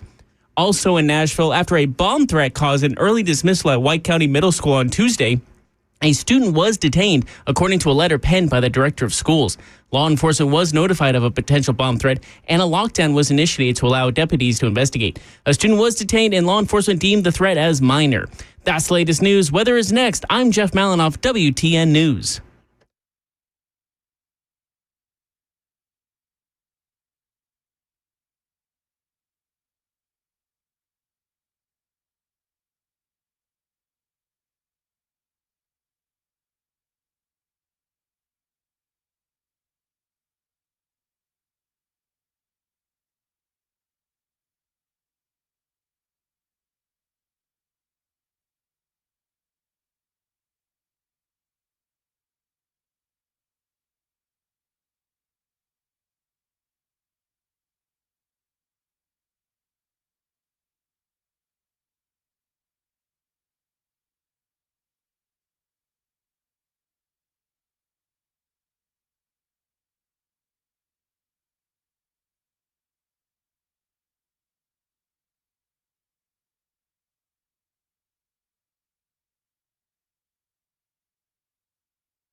I've reposted this. I don't know why I do these things. Something wrong with me in the head, but I've reposted this vicious assault video that I originally posted yesterday. You can find it right at the top of the feed at Matt Murphy Show. For those willing and able, it's not for everybody, but go and watch this video and tell me it's not the most brutal thing you've seen all day. At Matt Murphy Show, for those who have the stomach for it. 615-737-9986. We've not taken any telephone calls today. Are the telephones active today? I mean, boy, they were active. After yesterday, I don't know that we should want them. Yeah, I didn't want them then either, but you just had to make my life a living hell as a birthday present, and I want to thank you again for it. You are welcome. I actually apologize. After the show, would you like to tell the truth and let the folks know that I apologize to you? Is anything I just said a lie? No, but you didn't follow up on it. You didn't tell the full story that after the show I said, hey, I'm sorry. I shouldn't have done that to you on your birthday. And not only did you tell people to call in and wish me a happy birthday as a way to extend the phone calls and make them more numerous. Yeah, it's true. You decided to walk into your living room, douse it with kerosene, and throw a match into it in the form of an abortion discussion. Yeah, I don't know. I mean, it's always a danger. For those listening yesterday, I'll say this. I don't mind it. I wouldn't want to do it every day. It's always a dangerous conversation. And I understand, and I want to make sure that every single one of you that I talked to yesterday actively or passively, and actively I mean individually one-on-one on the phones, or passively meaning that you were listening to those conversations. I understand your emotions on this issue. I understand your passion on this issue. I understand the heartfelt nature of your strong faith-based opinions on the issue. And it's always difficult. It's always difficult to have these discussions, and I'm a hard-headed SOB. I'm a stubborn SOB. And I believe that there are certain ways to handle this situation politically. There are certain ways to handle it through government. And there are certain ways that we must, as faith-based people, recognize that God will handle most of this in his own time. And there are certain things that we have to be patient with regard to judgment. And that is where I'm at on it. Not to relitigate it and not to readdress it and not to bring it back up. But these are discussions that friends, I hope, and maybe I'm wrong. Maybe there's nobody out there today because everybody decided they don't want to listen to Matt Murphy anymore because he has hard and heartfelt opinions about the issue of abortion. But I would hope that friends can have these most difficult of discussions and remain friends. But that's what I'll say about that. So Tim Walz, to recap, and I'll finish this up, DUI deal. So he has a DUI, and that's it is what it is, okay? I have told you the story about my DUI in college. If you've not heard it, it is one that I do not shy away from. I thank God that I did not hurt anybody. I thank God that all I had to experience was a night in jail. I mean, frankly, I'm a little bit, it's not on my record anymore for some reason. I think I've mentioned that too. How did you find that out that it wasn't? How do you check that? Because I was told when I went to Alabama that I had to go back to Georgia in order to move my license from Georgia to Alabama. I had a Georgia driver's license that I thought was suspended, and so I wanted just to go ahead and get a Alabama driver's license. I'd already moved, and they told me in Alabama, well, you need to go and get a new copy of your license. I told them, I said, I had a DUI. It was suspended. I don't have it. They have it, and I just want to get a new one. And they said, well, if all of that's been corrected, you need to go back and get your license there and then come and we'll do a new license. I said, okay, fine. You had to jump through all those hoops? Yeah. And so I go back to Georgia and they say, and I told them, I said, my license was suspended due to a DUI. I need to get a copy of it. I'm trying to transfer my license over to Alabama. And the Georgia people looked and said, we don't have any record of your license ever being suspended in the state of Georgia. And I said, what? I said, I got a DUI. And they said, we don't have any record of you having a DUI in the state of Georgia. And I said, can I get my license? And they said, yeah, $26 or whatever it was, and I got a license. So for whatever reason, it fell through the crack. But that doesn't mean that it did not happen. And I know what happened. I know the mistakes that I made. I know the errors that I made. I'm ashamed of them, and I'm going to be truthful about them. Truthful people tell the truth. Liars lie. So 11 years after the DUI, he lied about it, said it was all about his deafness. None of that was true, according to CNN. 12 years later, he ran for governor in 2018. The issue resurfaced. He finally acknowledged that what he said about it 12 years before was a lie. He acknowledged he had been drinking that night. In 2022, the arrest popped up again when the Republican-leaning news organization, or a Republican-leaning news organization, discovered, and this according to the Washington Examiner, that Walz's alcohol level had been a .128. At that point, there was no debating whether Walz was drunk or not, and that his campaign defense in 2006 had been false. And then, finally, there's the issue of the National Guard. Tim Walz served in the National Guard for 24 years. In 2003, he was deployed to Italy to serve and support the United States military operations in Afghanistan in what was overall known as Operation Enduring Freedom. In 2005, Walz retired from the National Guard as he was prepping for a run for Congress and as his unit was preparing for deployment in Iraq. The deceptions involve Walz making a number of statements suggesting that he actually served in country in Afghanistan. He carried a weapon in combat, in war. We've gone over these. That's the big one that has a lot of people suggesting that amounts to stolen valor on the part of Tim Walz. I oftentimes defer to men and women who have served in the United States military when it comes to whether or not something rises to the level of stolen valor. However, it is difficult for me to understand how you would look at it as anything other than stolen valor when he clearly was saying on the campaign trail on numerous occasions, Tim Walz said that he carried weapons of war in combat. What is a lie? You know, people make mistakes all the time. A mistake is not a lie. A mistake is not a lie.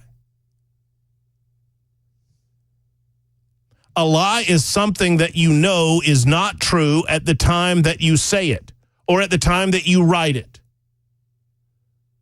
At the time that you speak it in whatever format into existence, if you know that what you're saying is not true, you are lying.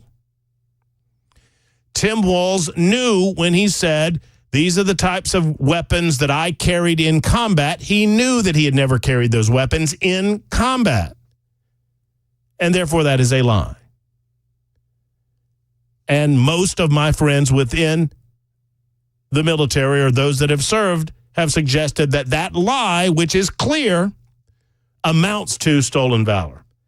Whether or not that leads to anything on the campaign trail, I don't know. I know this, while Vice President Kamala Harris wants to pretend that the last 4 years have not happened, she and Joe Biden have been in charge. And they've spent the better part of the last 3 days at their convention attempting to convince the American people that they have not been in charge, that it has been Donald Trump in charge. I mean, you would think, given some of the comment, for example, Tim Walz last night speaking at the Democrat National Convention. Here he is. Leaders don't spend all day insulting people and blaming others. Leaders do the work. So I don't know about you. I'm ready to turn the page on these guys. So go ahead. Say it with me. We're not going back. It was a big mantra last night, not going back. Tim Walz, leaders don't spend all day insulting people and blaming others. Leaders do the work. Donald Trump has not been the leader of the United States of America for the last 3.5 years. Joe Biden has. Inflation exists as it does today because, in part, of Joe Biden's economic policies. The border security issues that we still face on the southern border that the mainstream media is choosing to ignore, they exist because of Joe Biden and Kamala Harris. Kamala Harris was in charge of getting to the root causes. You don't have to say borders are, because that's what they rely on. They rely on, if you say borders are, she was there with the borders are, Matt. She was there with the borders are. Joe Biden said it. It's on tape. We can play it. I am putting in charge of getting to the root causes of our migration issues, Kamala Harris. She was put in charge of getting to the root causes. How's she doing on that, by the way? Have we gotten to the root causes yet? Yep, we did. You didn't see the report? I must have missed the report, Bell. Climate change. Oh, yeah. Oh, yeah. They're coming to the northern. They're trying to get to Canada, America's hat. It's cooler up there. So say the polar bears. That never always makes me laugh. It's never not fun. I don't know. I don't know what it is about that, but Canada, America's hat. It's like, if you like Molson beer and bears, Canada's your joint. Yes, so Tim Walz last night, leaders don't spend all day insulting people and blaming others. Leaders do work. Joe Biden has not been the leader. Joe Biden hasn't either. Donald Trump's not been the leader of the United States of America since January of 2021. Oh, but it gets better last evening. Bill Clinton, I mentioned this, and I found the clip. I promised you that I would play it for you. Bill Clinton, looking old and infirm, looking like a character out of a stop-motion animation Rankin Bass production, said this. 2 days ago, I turned 78, the oldest man in my family for 4 generations. And the only personal vanity I want to assert is I'm still younger than Donald Trump.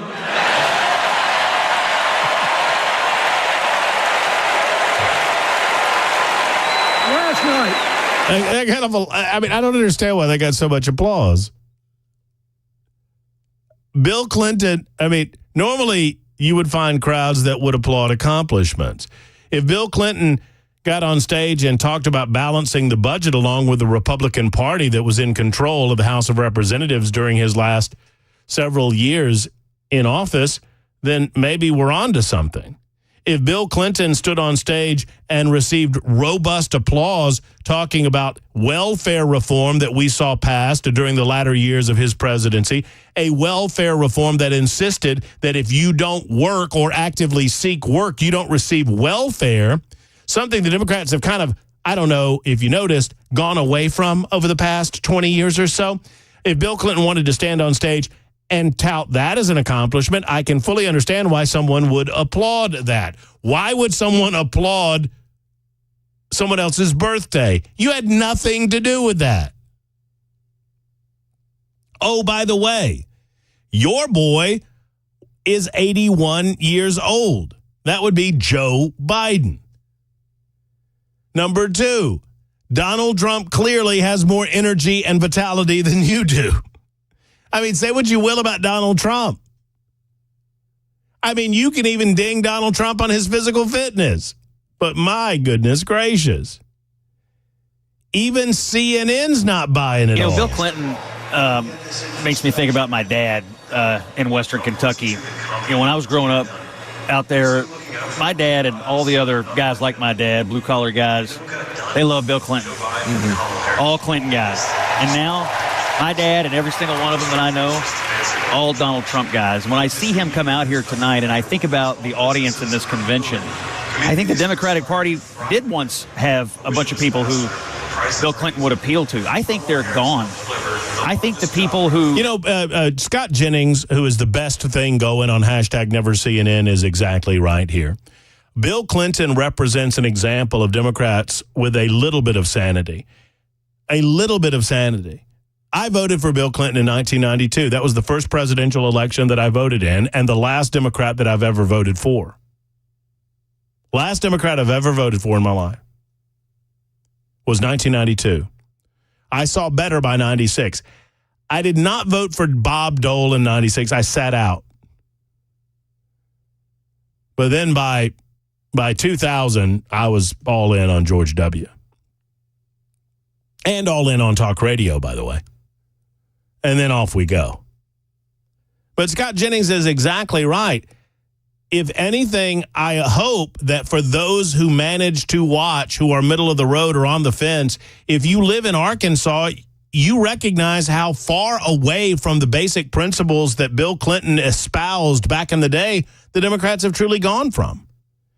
He is an example of sane Democrats. And there are precious few of them to parade on stage nowadays. Bill Clinton, I would humbly suggest to you that it's not even John F. Kennedy's policies anymore. Bill Clinton's policies would look at least moderate, maybe even middle of the road, squishy, moderate Republican even nowadays. That's how far we've moved. Remember what I tell you. Today's Republicans are yesterday's Democrats. Today's Democrats are yesterday's socialists. There are no conservatives anymore in Washington politics. It's 53 after the hour. We're giving stuff away in just a moment. Line up on the phones to win. 615-737-9986. Coming right back.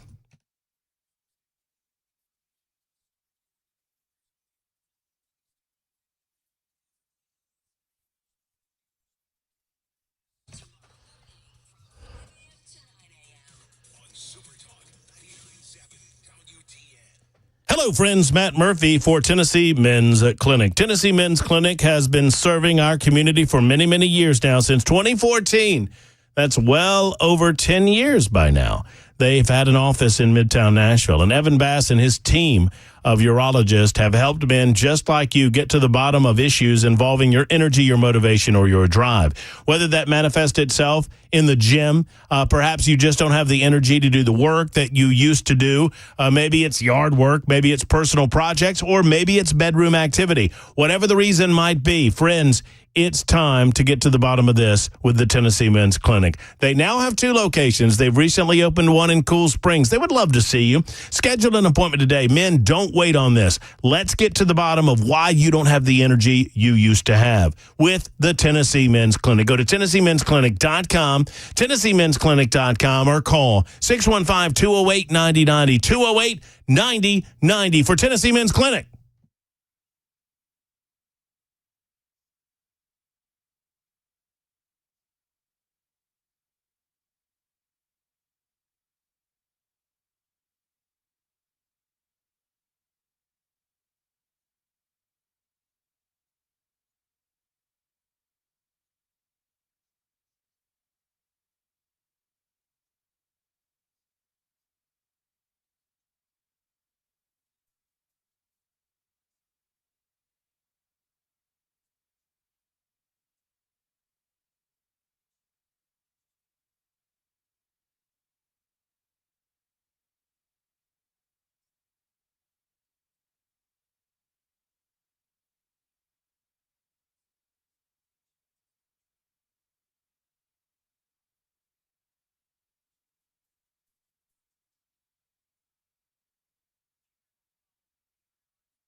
It's 2 o'clock, and I'm Jeff Malinoff with your top stories. Sunny and 85 degrees. It's going to get a little more hot this rest of the day. Your weather forecast is coming up. Charges have been filed against a New York City park worker in the murder of a Venezuelan migrant. ABC's Derek Dennis reports. 23-year-old Elijah Mitchell of Queens, New York, is charged with murder as a hate crime for the shooting death of 30-year-old Rodriguez Marcano, a migrant living in the city from Venezuela. Authorities say Mitchell was a temporary park employee who got into an argument with Marcano 3 days prior to the shooting as he was sleeping on a park bench. Prosecutors say Mitchell went back to Marcano to, quote, settle the score and allegedly shot him in the chest, killing him. If convicted, Mitchell faces between 25 years to life in prison. Derek Dennis, ABC News, New York. A labor dispute in Canada is causing the two largest railroads to shut down. Could hit America's economy hard. ABC's Dave Packer reports. The cross-border rail stoppage disrupting deliveries of cars, timber, grain, and petrochemicals. Union Pacific warns that 2,500 rail cars per day won't move across the border, halting the flow of billions of dollars in goods. The railroad cautioned that prolonged delays could lead to supply chain shortages, increased costs, and widespread impacts on industries and consumers in both Canada and the U.S. A Moody's Analytics economist estimating daily economic damage could reach $250 million per day. Dave Packer, ABC News. News in Nashville. A man recently in Nashville's top 3 most wanted suspects has been arrested out of state, according to the Metro Nashville Police Department Criminal Warrants Division. The suspect, Aaron Schultz, has been indicted on several charges, including 3 for aggravated statutory rape. The Criminal Warrants Division most wanted suspect remains Adrian L. Cameron, who's wanted for criminal homicide. Cameron is accused in the death of 32-year-old Christopher Cheeks, also known as rapper Chris King. Cheeks was killed in a robbery-related shooting in an alleyway outside of a music studio in Hayes Street. That's the latest news. Weather is next. I'm Jeff Malinoff, WTN News.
Okay, we have promised, and now we will deliver. I have some tickets to give away to this weekend's MMA fight. It is Armored MMA. It will be happening at the Nashville Municipal Auditorium. If you've not been hearing about this, it's pretty cool. I admit, I think that Chris Hand and I have agreed. By the way, it's the Matt Murphy Show, Super Talk 99.7 WTN. Hello, many of you holding for the contest. Here's the announcement for those of you holding on for the contest, because we have a full bank of calls with Drew and Michael and Johnny and Steve and James and Micah and Jim, and I'm just on and on they go. So the thing you need to know is these tickets are for this Saturday night, August 24th. I have two separate family 4-packs of tickets, and this is a family-friendly event, although there's some, what would you say, Belle? Pseudo-violence? I mean, there's people banging on one another in suits of armor with swords and, various instruments of destruction. First off, I take issue with you putting the W in the word swords. Is there a W in no, swords? There's actually not. I mean, no, we can have this conversation. There's a W. What I pronounce the in my head, what I see are. I wonder if there'll be any dwarves. I see a person in full body armor, like the Middle Ages, and somebody shooting an arrow right through the eye slit and killing them. Well, I certainly hope that doesn't happen. I mean, I cannot fully picture how this is going to work. Armored MMA is in Nashville, baby, and it's happening this weekend. It is full contact, and it's going on at the Nashville Municipal Auditorium this Saturday night, August 24th, and we've got a family 4-pack of tickets to give away. So the first thing you need to know is if you're on the line, you have to be available this Saturday, and you have to want to go to this thing. And if you do, I've got your tickets for you. So you can take yourself, maybe a spouse, fun for the whole family. Maybe you can take a group of your boys. And, heck, I don't want to discriminate based on gender. Maybe you ladies out there want to gather together and, the 4 ladies go to the show and then head on down to Lower Broadway and see what happens. Anyway, one way or the other, you have to be available Saturday night, and you have to be a friend of the show, a FOTS of the Murphy Show on Super Talk 99.7 WTN in order to win the tickets, because... You call them a putz? They have to... FOTS. Oh. FOTS, friend of the show. Because you have to know a few things about how we conduct ourselves on the Matt Murphy Show in order to win the tickets. Belle, let's crank up the contest music, shall we? Oh, wait, that's the wheel. You said the wheel. I thought you meant the music. Let's do the music. There we go. Okay. All you have to do is answer the simplest of questions about the Matt Murphy Show on Super Talk 99.7 WTN. These things will be so easy, Mama and them can do it. So easy that if you get them wrong, you should be embarrassed. That's right. Jeff Malinoff, I want you to pick a number between 1 and 6, please. 4. 4. Steve is in Mount Juliet, my adopted hometown. Hello, Steve. Good afternoon. How are you, sir? I'm good, Matt. How are you doing? I'm doing great. You ready to win some tickets to Armored MMA this weekend? I am. I am. Steve, here's the question that you have to answer about the Matt Murphy Show. Are you ready? I am. What is our nickname for Jeff Malinoff? KGB. KGB is correct! Woo! Just me? Just me? It's always just me. I'm just happy to be included. Steve, congratulations. Thank you. Welcome to Armored MMA this weekend. There he goes. Line 4 has won a family 4-pack of tickets, and the next victor could be you. Bell K, without looking at the telephone lines, pick a number between 1 and 6. Don't pick 4, though, because Steve's still there. 1. 1 is Drew. Hello, Drew. How are you? Good. Drew, we lost our music. Things got very serious at the time that we lost our music. Come on, Bell. Give me some more music. Thank you. Drew, are you prepared to go to the Armored MMA event at Nashville Municipal Auditorium this weekend? Yes. Okay, very good. You got some friends you want to take with you? Yeah, we're ready to go. Okay, ready to go. This one's a little bit tougher, Drew. I am well on record as having a favorite watering hole on Lower Broadway. I have a favorite place on Lower Broadway to go and wet my whistle. Drew, name Matt Murphy's favorite bar on Lower Broadway. Oh, man. It's a tough one. It's a lot tougher than the last one. I almost feel bad. I'm thinking Jason Aldean. Oh my gosh, Drew, I'm hanging up on you. I'm not even. I mean, that's gross. Drew, I don't even know you anymore. That's just mean. On my part? Yes. Or on Drew's part? On your part. Drew said I like Jason Aldean's bar. Well, I was just trying to take a guess. All right, I feel bad for Drew because I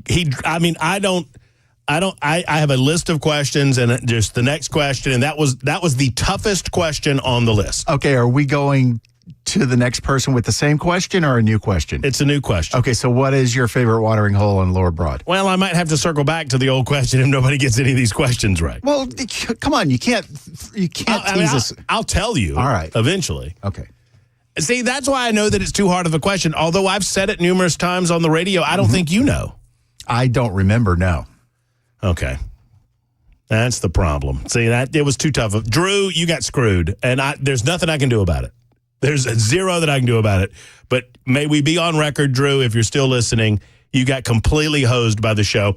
And the next time we have a contest, the next time we decide to give something away, Drew, you're going to be a winner, okay? Not this time, next time. Jimmy is in Smyrna. Jimmy, how are you? Good. How are you? I'm great. You ready to go to Armored MMA this weekend? Ready to go. Ready to go. Mr. Jimmy, Matt Murphy has said numerous times that if there's one person in his illustrious 25-year radio career that he could meet, it would be this person. Name that person.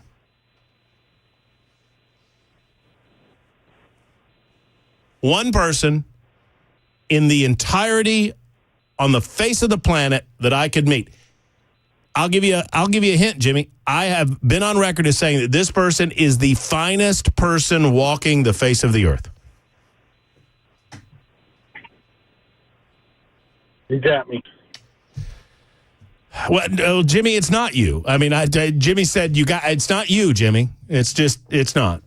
God bless you, but it's not. Now, see, I thought that one was easy. The first guy got off lightly. No, that one. You've been saying this my name for the whole show, man. I understand. I mean, but it was the first. I didn't realize. Granted. But you went from that to your favorite watering hole. That's a big leap. In my defense, and I don't, not to cast us, Jeff, I actually wrote that question down before I knew that you were going to be here. Really? Yes. I just was trying to figure out. Serendipitous. I was trying to figure out some questions, and I thought that without your presence today, it would have been a little more random.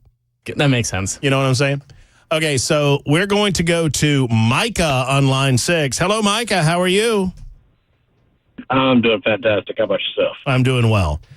Micah, are you ready to go to Armored MMA this weekend? Boy, I hope so. Mm-hmm. Okay. After listening to some of these other answers. This is question number 4. I'll tell you what, I'm going to give you a dealer's choice here, Micah. You can either answer either one of the two questions that have been missed previous, or you can go to door number 4 and answer the 4th question on the list, which I frankly think is the easiest of the bunch. But if you want to go to either of the two previous questions, you may. What? Let's go with door number 4, Matt. Door number 4. At the end of the week, we have a special celebration with one of my best friends. It's a segment that we conduct on the radio show every Friday at 1 o'clock. What do we call that segment? At 1 o'clock. At 1 o'clock every Friday. In the office. Oh, man. Well, then that's not going to. This is not going to end well. I know it's not the Phone Your Farm Friday. It is not. That's Brian Wilson. Yeah. would it be 1 o'clock? Is it the Gang of Three? Oh, boy, you're giving it a go, and I appreciate that. And I appreciate the fact that Micah just demonstrated that he listens throughout the course of the day. And middle of the day is a little bit tougher. Middle of the day is a little bit tougher because, people are at work, and I get that. So he's listening in the morning with the Gang of Three Amigos and the Gang of Four Amigos. He's listening in the afternoon with Brian Wilson and the Phone Your Farb Friday.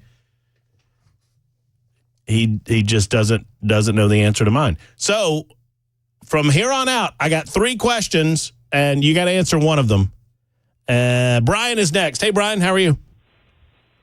Doing good. How are you doing? I am fabulous. Brian, I'm going to give you your choice of any of the 3 questions. Last question, the answer is Friday. Friday is correct! Woo! Brian, you're the big winner of the MMA, Armored MMA tickets. Congrats.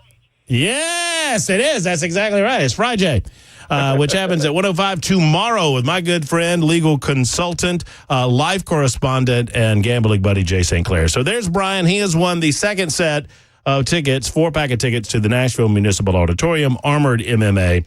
That's happening this Saturday. Should be a lot of fun. And what I was about to mention, I think Chris Hand and I have agreed that we are going to enter the proverbial squared circle and compete later on this year in Armored MMA. I'm not making this up. This Armored MMA is the real deal. They put on suits of armor and they battle as in the Knights of the Round Table. You can look it up. Just look up Armored MMA Nashville. It's a cool thing that they're doing. There's an event this weekend, this Saturday, obviously. We're giving away tickets to that. But we are going to, it's my understanding that later on in the fall, Chris Hand and I will be competing against one another in the squared circle. 7429, that's all good. Sorry I missed question number 4, guys. I appreciate you taking my call. Still love you guys. Love you too. And we appreciate you. Renee said, I've gotten all of these right. I just don't want to go to MMA. Well, I mean, that's to each their own, Renee. I understand. The hardest of the 4 questions, I would say, and Bell's on the phone right now, so he can't answer, but I think the hardest of the 4 would probably be my favorite bar on Lower Broad. Everyone that regularly listens to the show knows that if I had an opportunity to meet any human being on the planet, Jeff, you want to give it a go? I'm trying to think. I'm brainstorming here. You wouldn't go to a huge bar where it's big crowded. I think you want like a smaller bar. If I had to make it a guess, I'll give you a hint. I'm not going to go to a big bar, but I will go to a honky tonk. That's your big hint. Then I think you just answered it. It is my favorite bar on Lower Broadway is without question Robert's Western World. Oh. Great place. Old school feel. There's still boots for sale up there. You can get Is that on Printer's Alley? Or is that that's on Lower Broadway. That is on Lower Broadway? Yeah, it's right down from Tootsie's. It sounds like a place. Oh, it's next to I know. Now I can see it. Yeah, you go Tootsie's, you go Second Fiddle, and I think it might be right next to Second Fiddle. It's right at the beginning of Broadway, basically. Right next to Robert's Western World. If you've never been, I would highly recommend the Depression. I think they call it the Recession Special, which is a bologna sandwich and a PBR for, I want to say $6. It's pretty cheap. The other answer, obviously, was my favorite person on planet Earth, the finest person living on planet Earth, and the person that I would meet that I've never met is obviously Dolly Parton. It is 2:19, Super Talk 99.7 WTN. Maybe we'll be able to give some of those away again. We'll get back to content in just a moment. Robert F. Kennedy says he's dropping out some of the favorite moments of Robert F. Kennedy Jr.'s candidacy for president of the United States, and what will he do tomorrow? We'll find out together. We'll speculate today on Super Talk.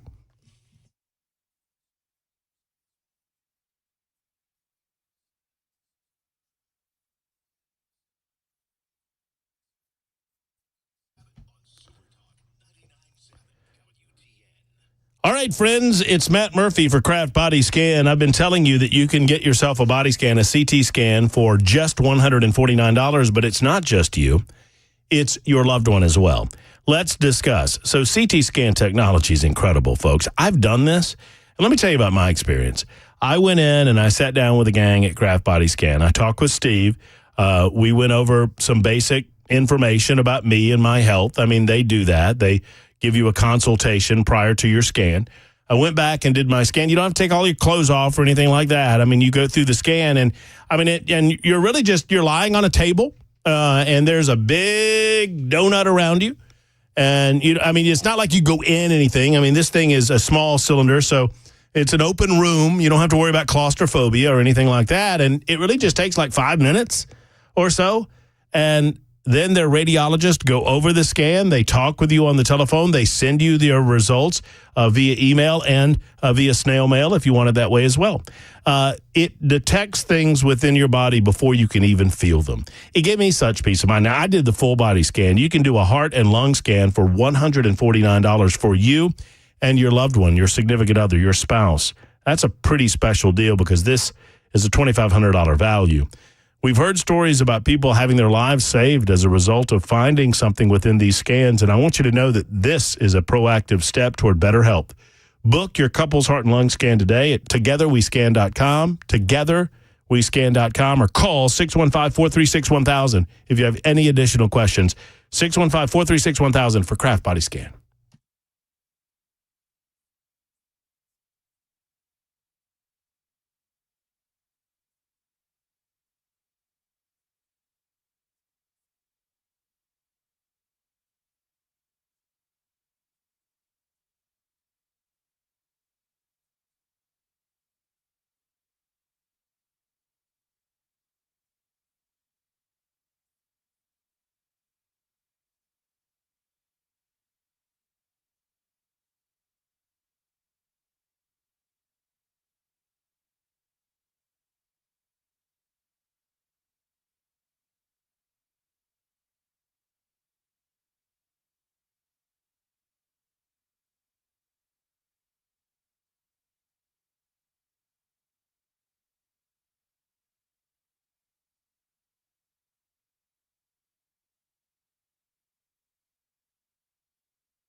J.D. Vance on the offenses as he travels to a battleground state. Also, the U.S. has ships going to the Middle East as Iran's tensions with Israel continue to heat up. We have that story and more at 2:30 on Super Talk 99.7 WTN. Thank you so much, Jeff. I have to hesitate. I shouldn't call you KGB when we're discussing your official role as newsman today on Super Talk 99.7 WTN. So RFK Jr. is expected to end his campaign tomorrow, and he is currently in talks with and is expected to endorse Donald Trump. So look at RFK's a nut. And I understand that some, especially those of you who are frustrated as can be about COVID-19 and the lies that we were told in 2020 and 2021 and beyond about COVID, about the nature of its origins, about the nature of this quote-unquote vaccine.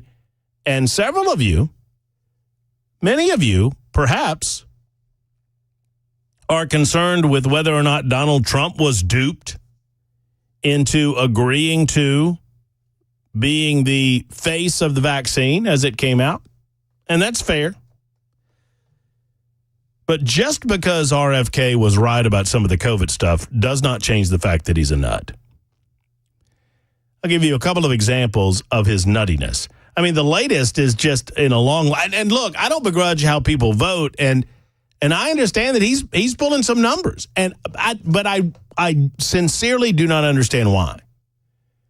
I would love nothing else than to hear from an RFK Jr. supporter right now at 615-737-9986. I won't argue with you. I won't fuss with you. I won't fight with you. I won't judge you. I just have questions.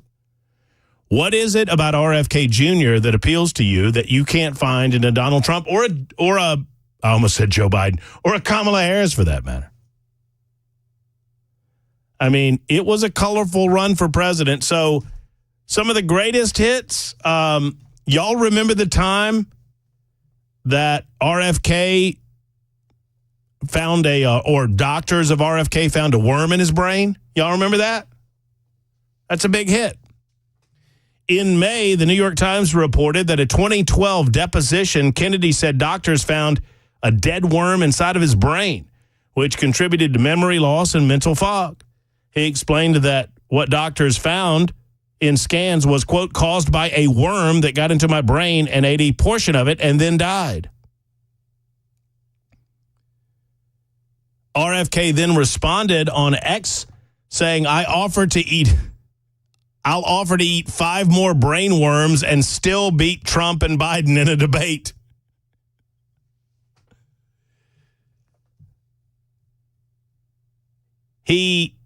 In July, Vanity Fair published a story on his dark past that included an accusation that he assaulted the family babysitter sexually. Eliza Cooney alleged that in 1998, when she was 23, Kennedy came up behind her at a kitchen pantry and groped her on some of her private parts. On another occasion, she claimed the shirtless Kennedy allegedly asked her to rub lotion on his back. The crazy part about this, when confronted with this accusation, this is last month. When confronted with the accusation, you know what Kennedy did? He didn't deny it. Well, you're just not going to get me to believe that any Kennedy would do something sexually improper. He said, quote, listen, I've said this from the, I've said this from the big, I can't do a Robert Kennedy. And the voice, it sounds like he hurts when he talks. It's difficult for me to listen to interviews with him. Sounds like late stage Betty Davis. Remember when way back in the day, there used to be a sports guy called Pharrell on the Bench. I think I got this correct. I think I'm right about this. Pharrell on the Bench. And Pharrell on the Bench talked exactly like Robert Kennedy. He talked like this. Pharrell on the bench. And listening to him talk, it sounds like it hurts. And it obviously doesn't. It didn't hurt with Pharrell on the Bench, and it obviously doesn't with Robert F. Kennedy Jr., but it sounds like it does, so it's difficult to listen to.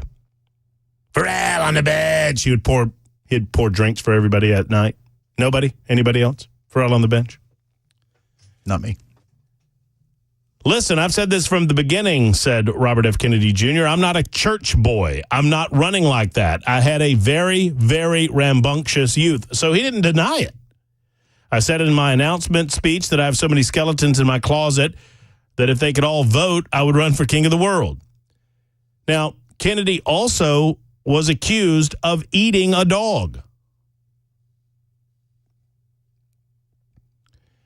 He claims it was in Patagonia and it was actually a goat, but many suggest that it was not a goat, it was a dog.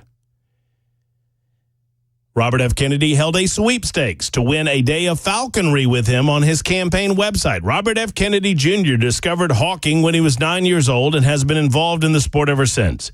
It's been one of the great joys of his life, and now he'd like to share his love of hawking with you. Kennedy also has 2 pet ravens, and he claims they can talk to him. Like a parrot, he says. His son, that could be true. I mean, I guess ravens can do parrot-y stuff, right? Yeah. Evermore. Yeah. Quote the raven. Yeah, whole deal. Once upon a midnight dreary. And then, of course, there's the one that we all know and love, the bear story. So Robert F. Kennedy admitted in a video that he posted earlier this month, because he was trying to get ahead of a New Yorker story about this, that he, in 2014, not when he was a kid, not when he was 23 years old, not when he was 30 years old, not when he was 40 years old, not when he was 50 years old, in 2014, he left a dead bear in Central Park. In the video, Kennedy explained that he was in the Hudson Valley when he says he saw a woman hit a bear cub with her car. He said that he planned to skin the bear, potentially to put the meat in his refrigerator. He then took the bear carcass and spent a day doing falconry, drove back to New York for dinner, but then he realized that he had run out of time and had to get on a plane. He needed to do something with the bear, however, so he decided that it would be funny to dump it in Central Park and create the impression that a bicyclist, had hit the bear. So he did, indicating that some friends of his helped him along the way. They were drinking. He was not. And he said that he was not drinking as a way to kind of, but it wasn't so bad. I would suggest that it would be worse to do this sober. I can understand why you would do this drunk. Sober and 60-ish, not so much. Kennedys are teetotalers. Kennedys are weirdos. And Robert F. Kennedy is in it. Now, where do his votes go? I think some of the votes go Trump. I think more of the votes go Trump than anywhere else. And it's expected that he's going to endorse the man, Donald J. Trump, later on this week. 31 after the hour on Super Talk.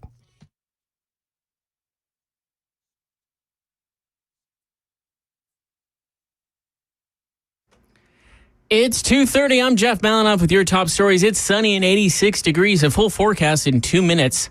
Election 2024 news. Senator J.D. Vance, the Republican vice presidential candidate, is taking a tour of Georgia during the final days of the DNC and has his sights set on Kamala Harris. Senator J.D. Vance picking apart Governor Tim Walz's speech at the Democratic National Convention. What Tim Walz never once said is Kamala Harris accomplished this thing that lowered the cost of housing.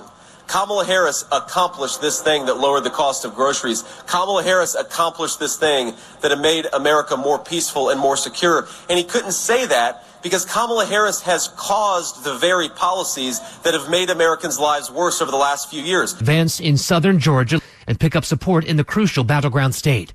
Perry Russum, ABC News, Washington. The USS Abraham Lincoln has arrived in the Middle East. Deputy Pentagon Press Secretary Sabrina Singh says the Defense Secretary Lloyd Austin ordered the Lincoln to move from the Pacific to the Middle East amid concerns that Iran would retaliate against Israel for the assassination of a top Hamas leader in Tehran. The movement of the Abe into the CENTCOM AOR was directed by Secretary Austin earlier this month as part of broad adjustments to U.S. military posture in the region designed to improve U.S. force protection, increase support for the defense of Israel, and to ensure the United States is prepared to respond to a various range of contingencies. News in Nashville next week has been reported with high temperatures in the mid-90s with high humidity. The heat index values that well into the triple digits, so be sure to stay cool next week.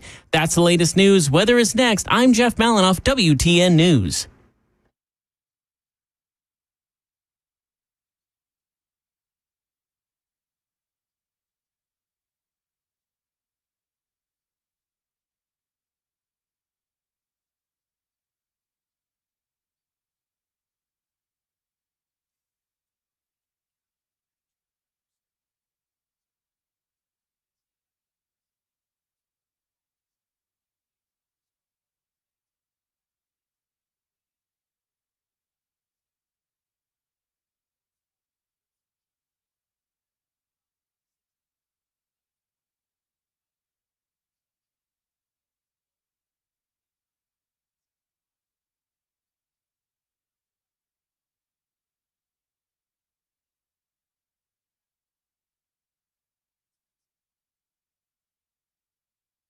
Hey, friends, Matt Murphy for U.S. Pest. My friend J.K., Erica, and the rest of the crew at U.S. Pest.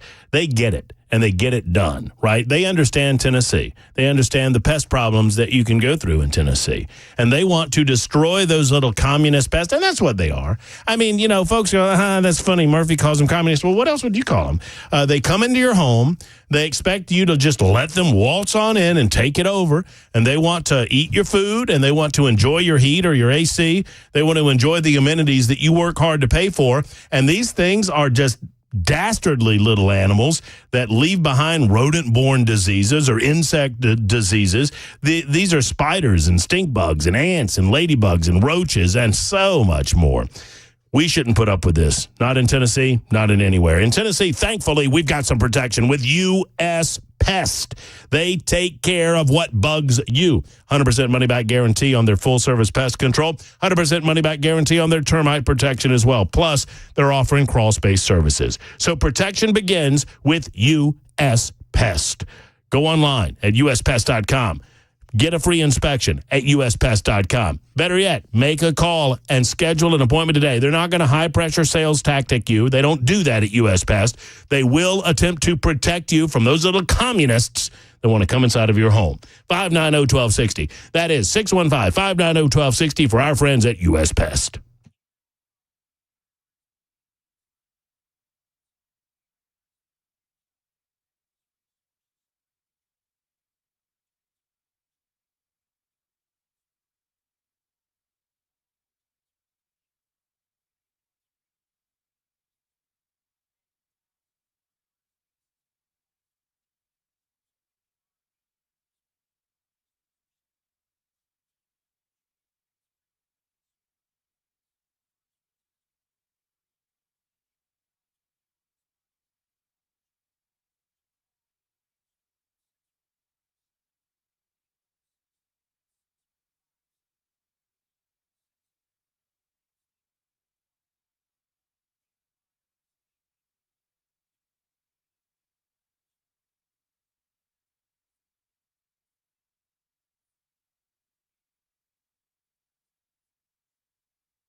Hello, friends. Matt Murphy for the Sleep Apnea and TMJ Solution Center. Dr. Stephen Poss has been telling you about sleep apnea for some time now, and they continue to grow the Sleep Apnea and TMJ Solution Center with Dr. Brian McLaughlin. Dr. Brian McLaughlin comes with the same incredible credentials and experience as Dr. Stephen Poss, and he's here to help serve Middle Tennessee even better. For those who cannot wear a CPAP machine, and perhaps you have mild to moderate sleep apnea, if you've already been diagnosed with it, did you know that there's an FDA-approved oral device that supports your jaw to help you be able to breathe better, snore less, without a hose and without a mask? I know this because I have one. I did not know that I had sleep apnea until I talked to Dr. Stephen Poss. And now Dr. Poss or Dr. McLaughlin can assist you. As fall is approaching, most people have met their insurance deductible this year. So we want you to maximize your insurance. Don't wait. Start treating your sleep apnea and snoring today and before the calendar year runs out. They're in network with BCBS, Aetna, Cigna, United Healthcare, Medicare, and they are a preferred provider for TRICARE for the military as well. 2 locations to serve you in Brentwood and Murfreesboro. If you're not sleeping well, if you're annoying your partner with snoring, for whatever reason, if you don't have the energy that you feel like you should have, let's get with Dr. Stephen Poss and see if the Sleep Apnea and TMJ Solution Center is right for you. Go to drposs.com. That's drposs.com for the Sleep Apnea and TMJ Solution Center.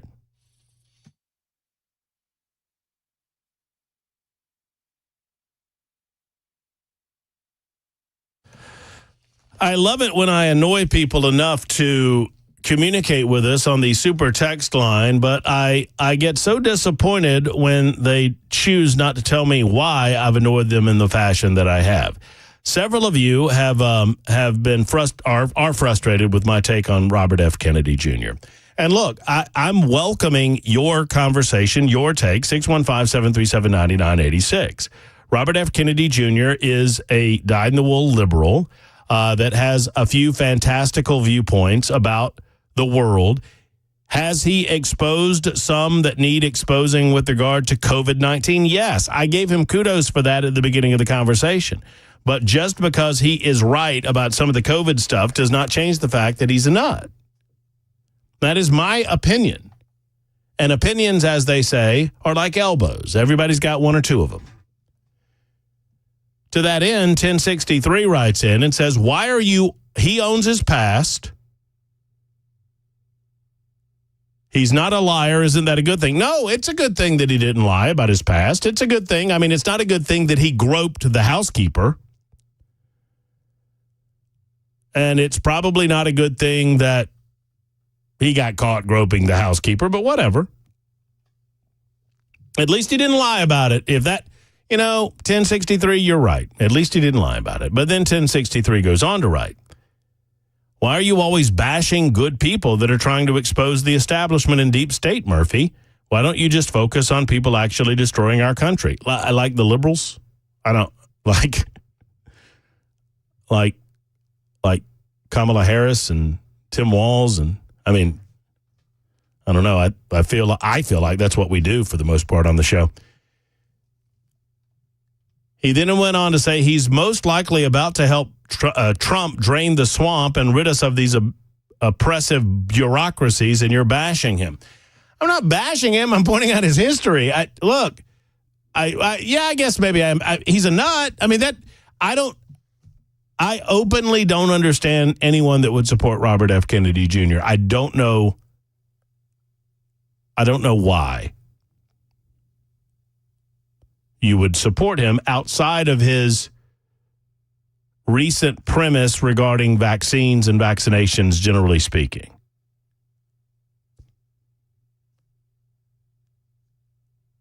Jeff writes in and says, you sound like the Dems who talk about Trump. I don't know what that means. I don't like Democrats. I'm open about that. I don't like crazy people. Well, man, I like some crazy people. I like chaos. I like that a lot.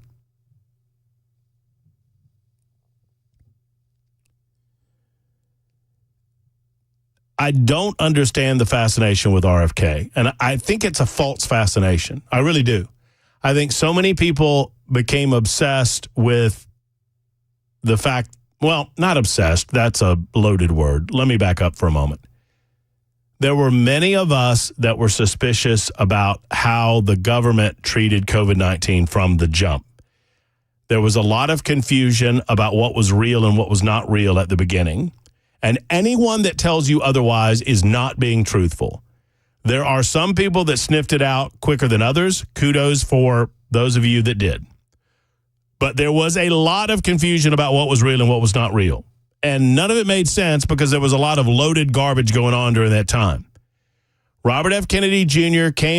cropped up sometime afterwards, and being always the anti-vax guy, he was promoting the idea of utilizing alternate forms of medicine in order to combat COVID-19, as opposed to what the official line was, that you had to get the vaccine and you must get the vaccine and the vaccine's the only thing.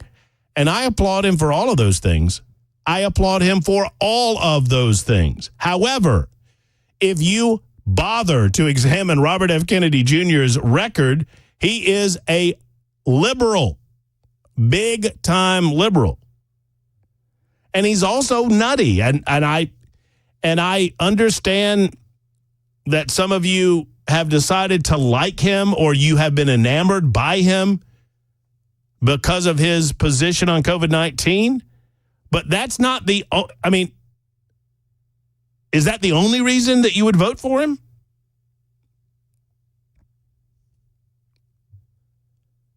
Ethan writes in, and maybe this is true, Ethan. It says it's because Joe Rogan had him on his podcast, and the Rogan lovers love RFK because they love Rogan.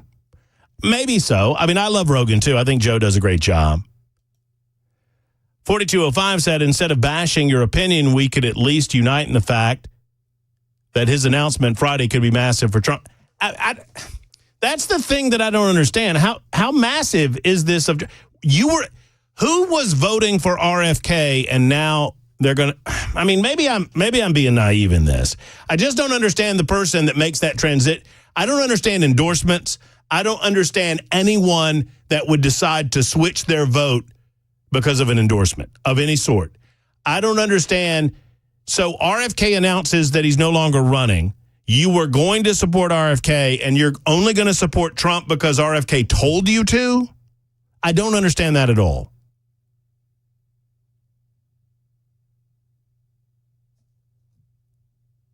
And maybe that's what I'm missing. And that is a broader conversation than just RFK Jr. Now, I get the reality that RFK could matter in some form or fashion by not being on the ticket, because I suppose that I don't understand the same person that says, I'm not voting for Donald Trump. I know RFK Jr. is not going to win. I know that my vote is a throwaway and that my vote likely could hurt Trump more than it is going to in any way.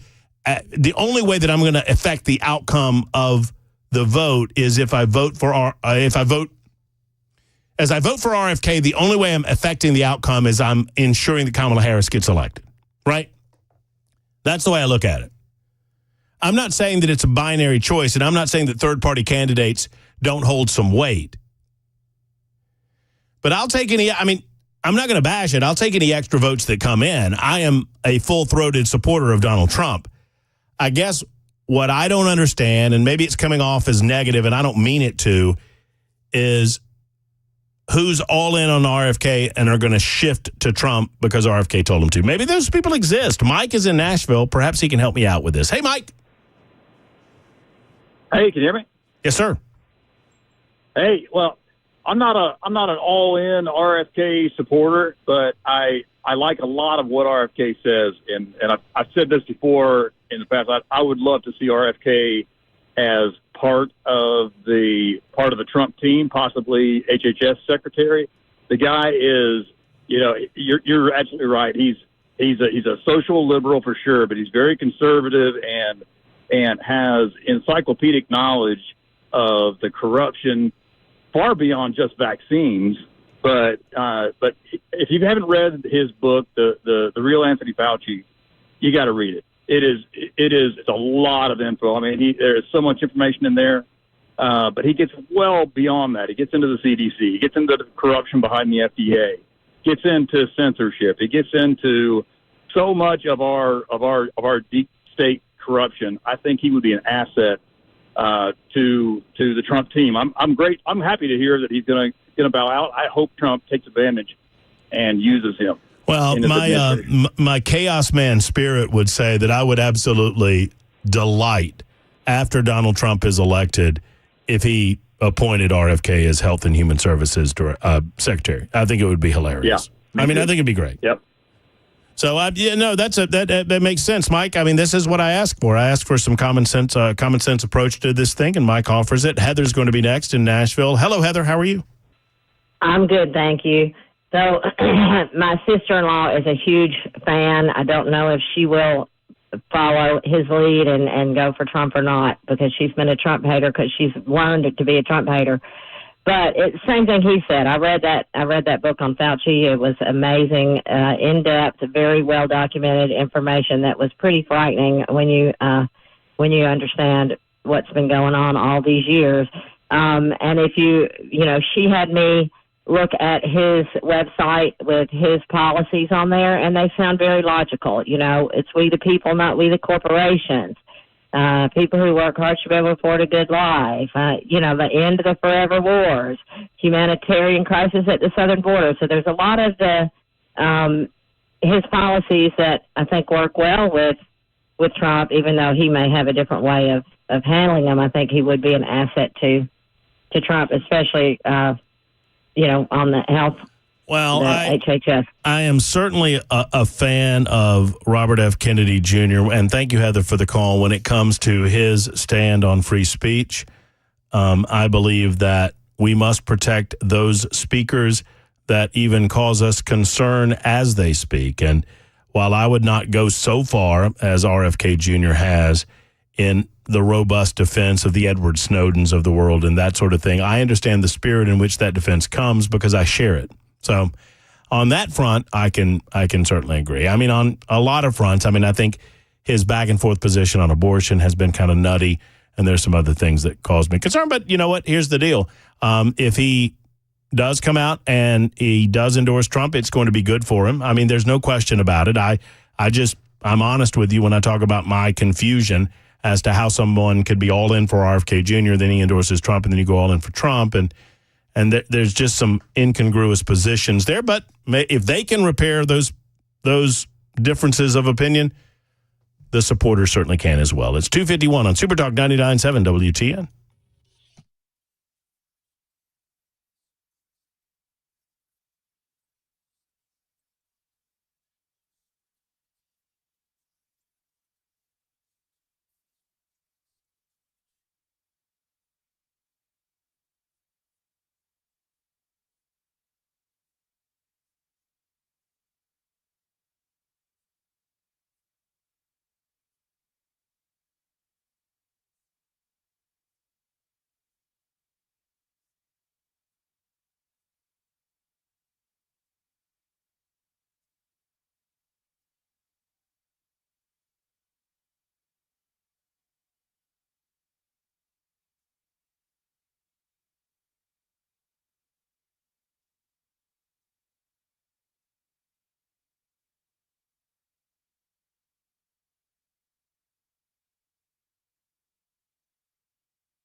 Super Talk 99.7 WTN. Matt Murphy winding up my portion of the broadcast day, but never you fear, friends. You're in the capable hands of Brian Wilson. The drive is on the way next. Brian joins us to preview said same. Hello, Mr. Wilson. Hi, how's your day going? Pretty good. I stepped into the RFK truth bomb, and so that's exploding all over me, but that's okay. I mean, the anticipation is he's endorsing Trump tomorrow, huh? Yeah, I mean, that seems to be the way it's shaping up. I mean, there's a lot of reporting out there that he's going to go ahead and endorse Trump and then perhaps serve in some capacity if Trump is elected president. And I did some number crunching on it yesterday, and it would be a big help to President Trump right now because, you know, these numbers have tightened up, and he's pulling somewhere between 3 and 5%, you know, depending on where you look. And in some places he's doing as well as 7% in some states. So if that's 7%, if those people who follow RFK Jr., decide that they're going to take his advice and now support Trump, then it would be a real boon to Trump and put this thing sort of back in the positive territory for him. It's so tight. I got to tell you, these numbers are really tight. But I did an analysis and found out that in the last election, at this point in things, Biden was much further ahead. Oh, wow. I mean, like about 6 or 7 points ahead in some places. And if you look at the Clinton election in 2016, she was, you know, in some places, you know, maybe 6, 7 points ahead in that election. I don't think she's continued the bounce through this convention. No. Do you? No, I don't detect that the numbers have changed all that much since she was announced, about 21 days ago or so, 23 days, whatever it is. No, I don't see that it's grown beyond the initial surge. And there's a lot of speculation that those numbers are, you know, like cotton candy. You know, just sort of not real. I mean, you know, it's a sugar high. Melts in your mouth, right? Yeah, you get the little high. What's up first on the drive today? Well, we're going to talk about the fact that tonight is Kamala's big night. She's not held a press conference. She's never faced a primary voter. She's not done a sit-down interview. She has no established policy, and yet she's about to become the Democrat nominee for the presidency of the United States. So what a state of affairs that is. We'll get into that right after the news at 3 o'clock. Oh, boy, I'll be listening. Laugh to keep from crying. The drive is coming up next with Brian Wilson. He'll keep you informed all afternoon long. Friends, have a wonderful afternoon. Jeff Malinois up with the news. Hug your loved ones. So long, everybody.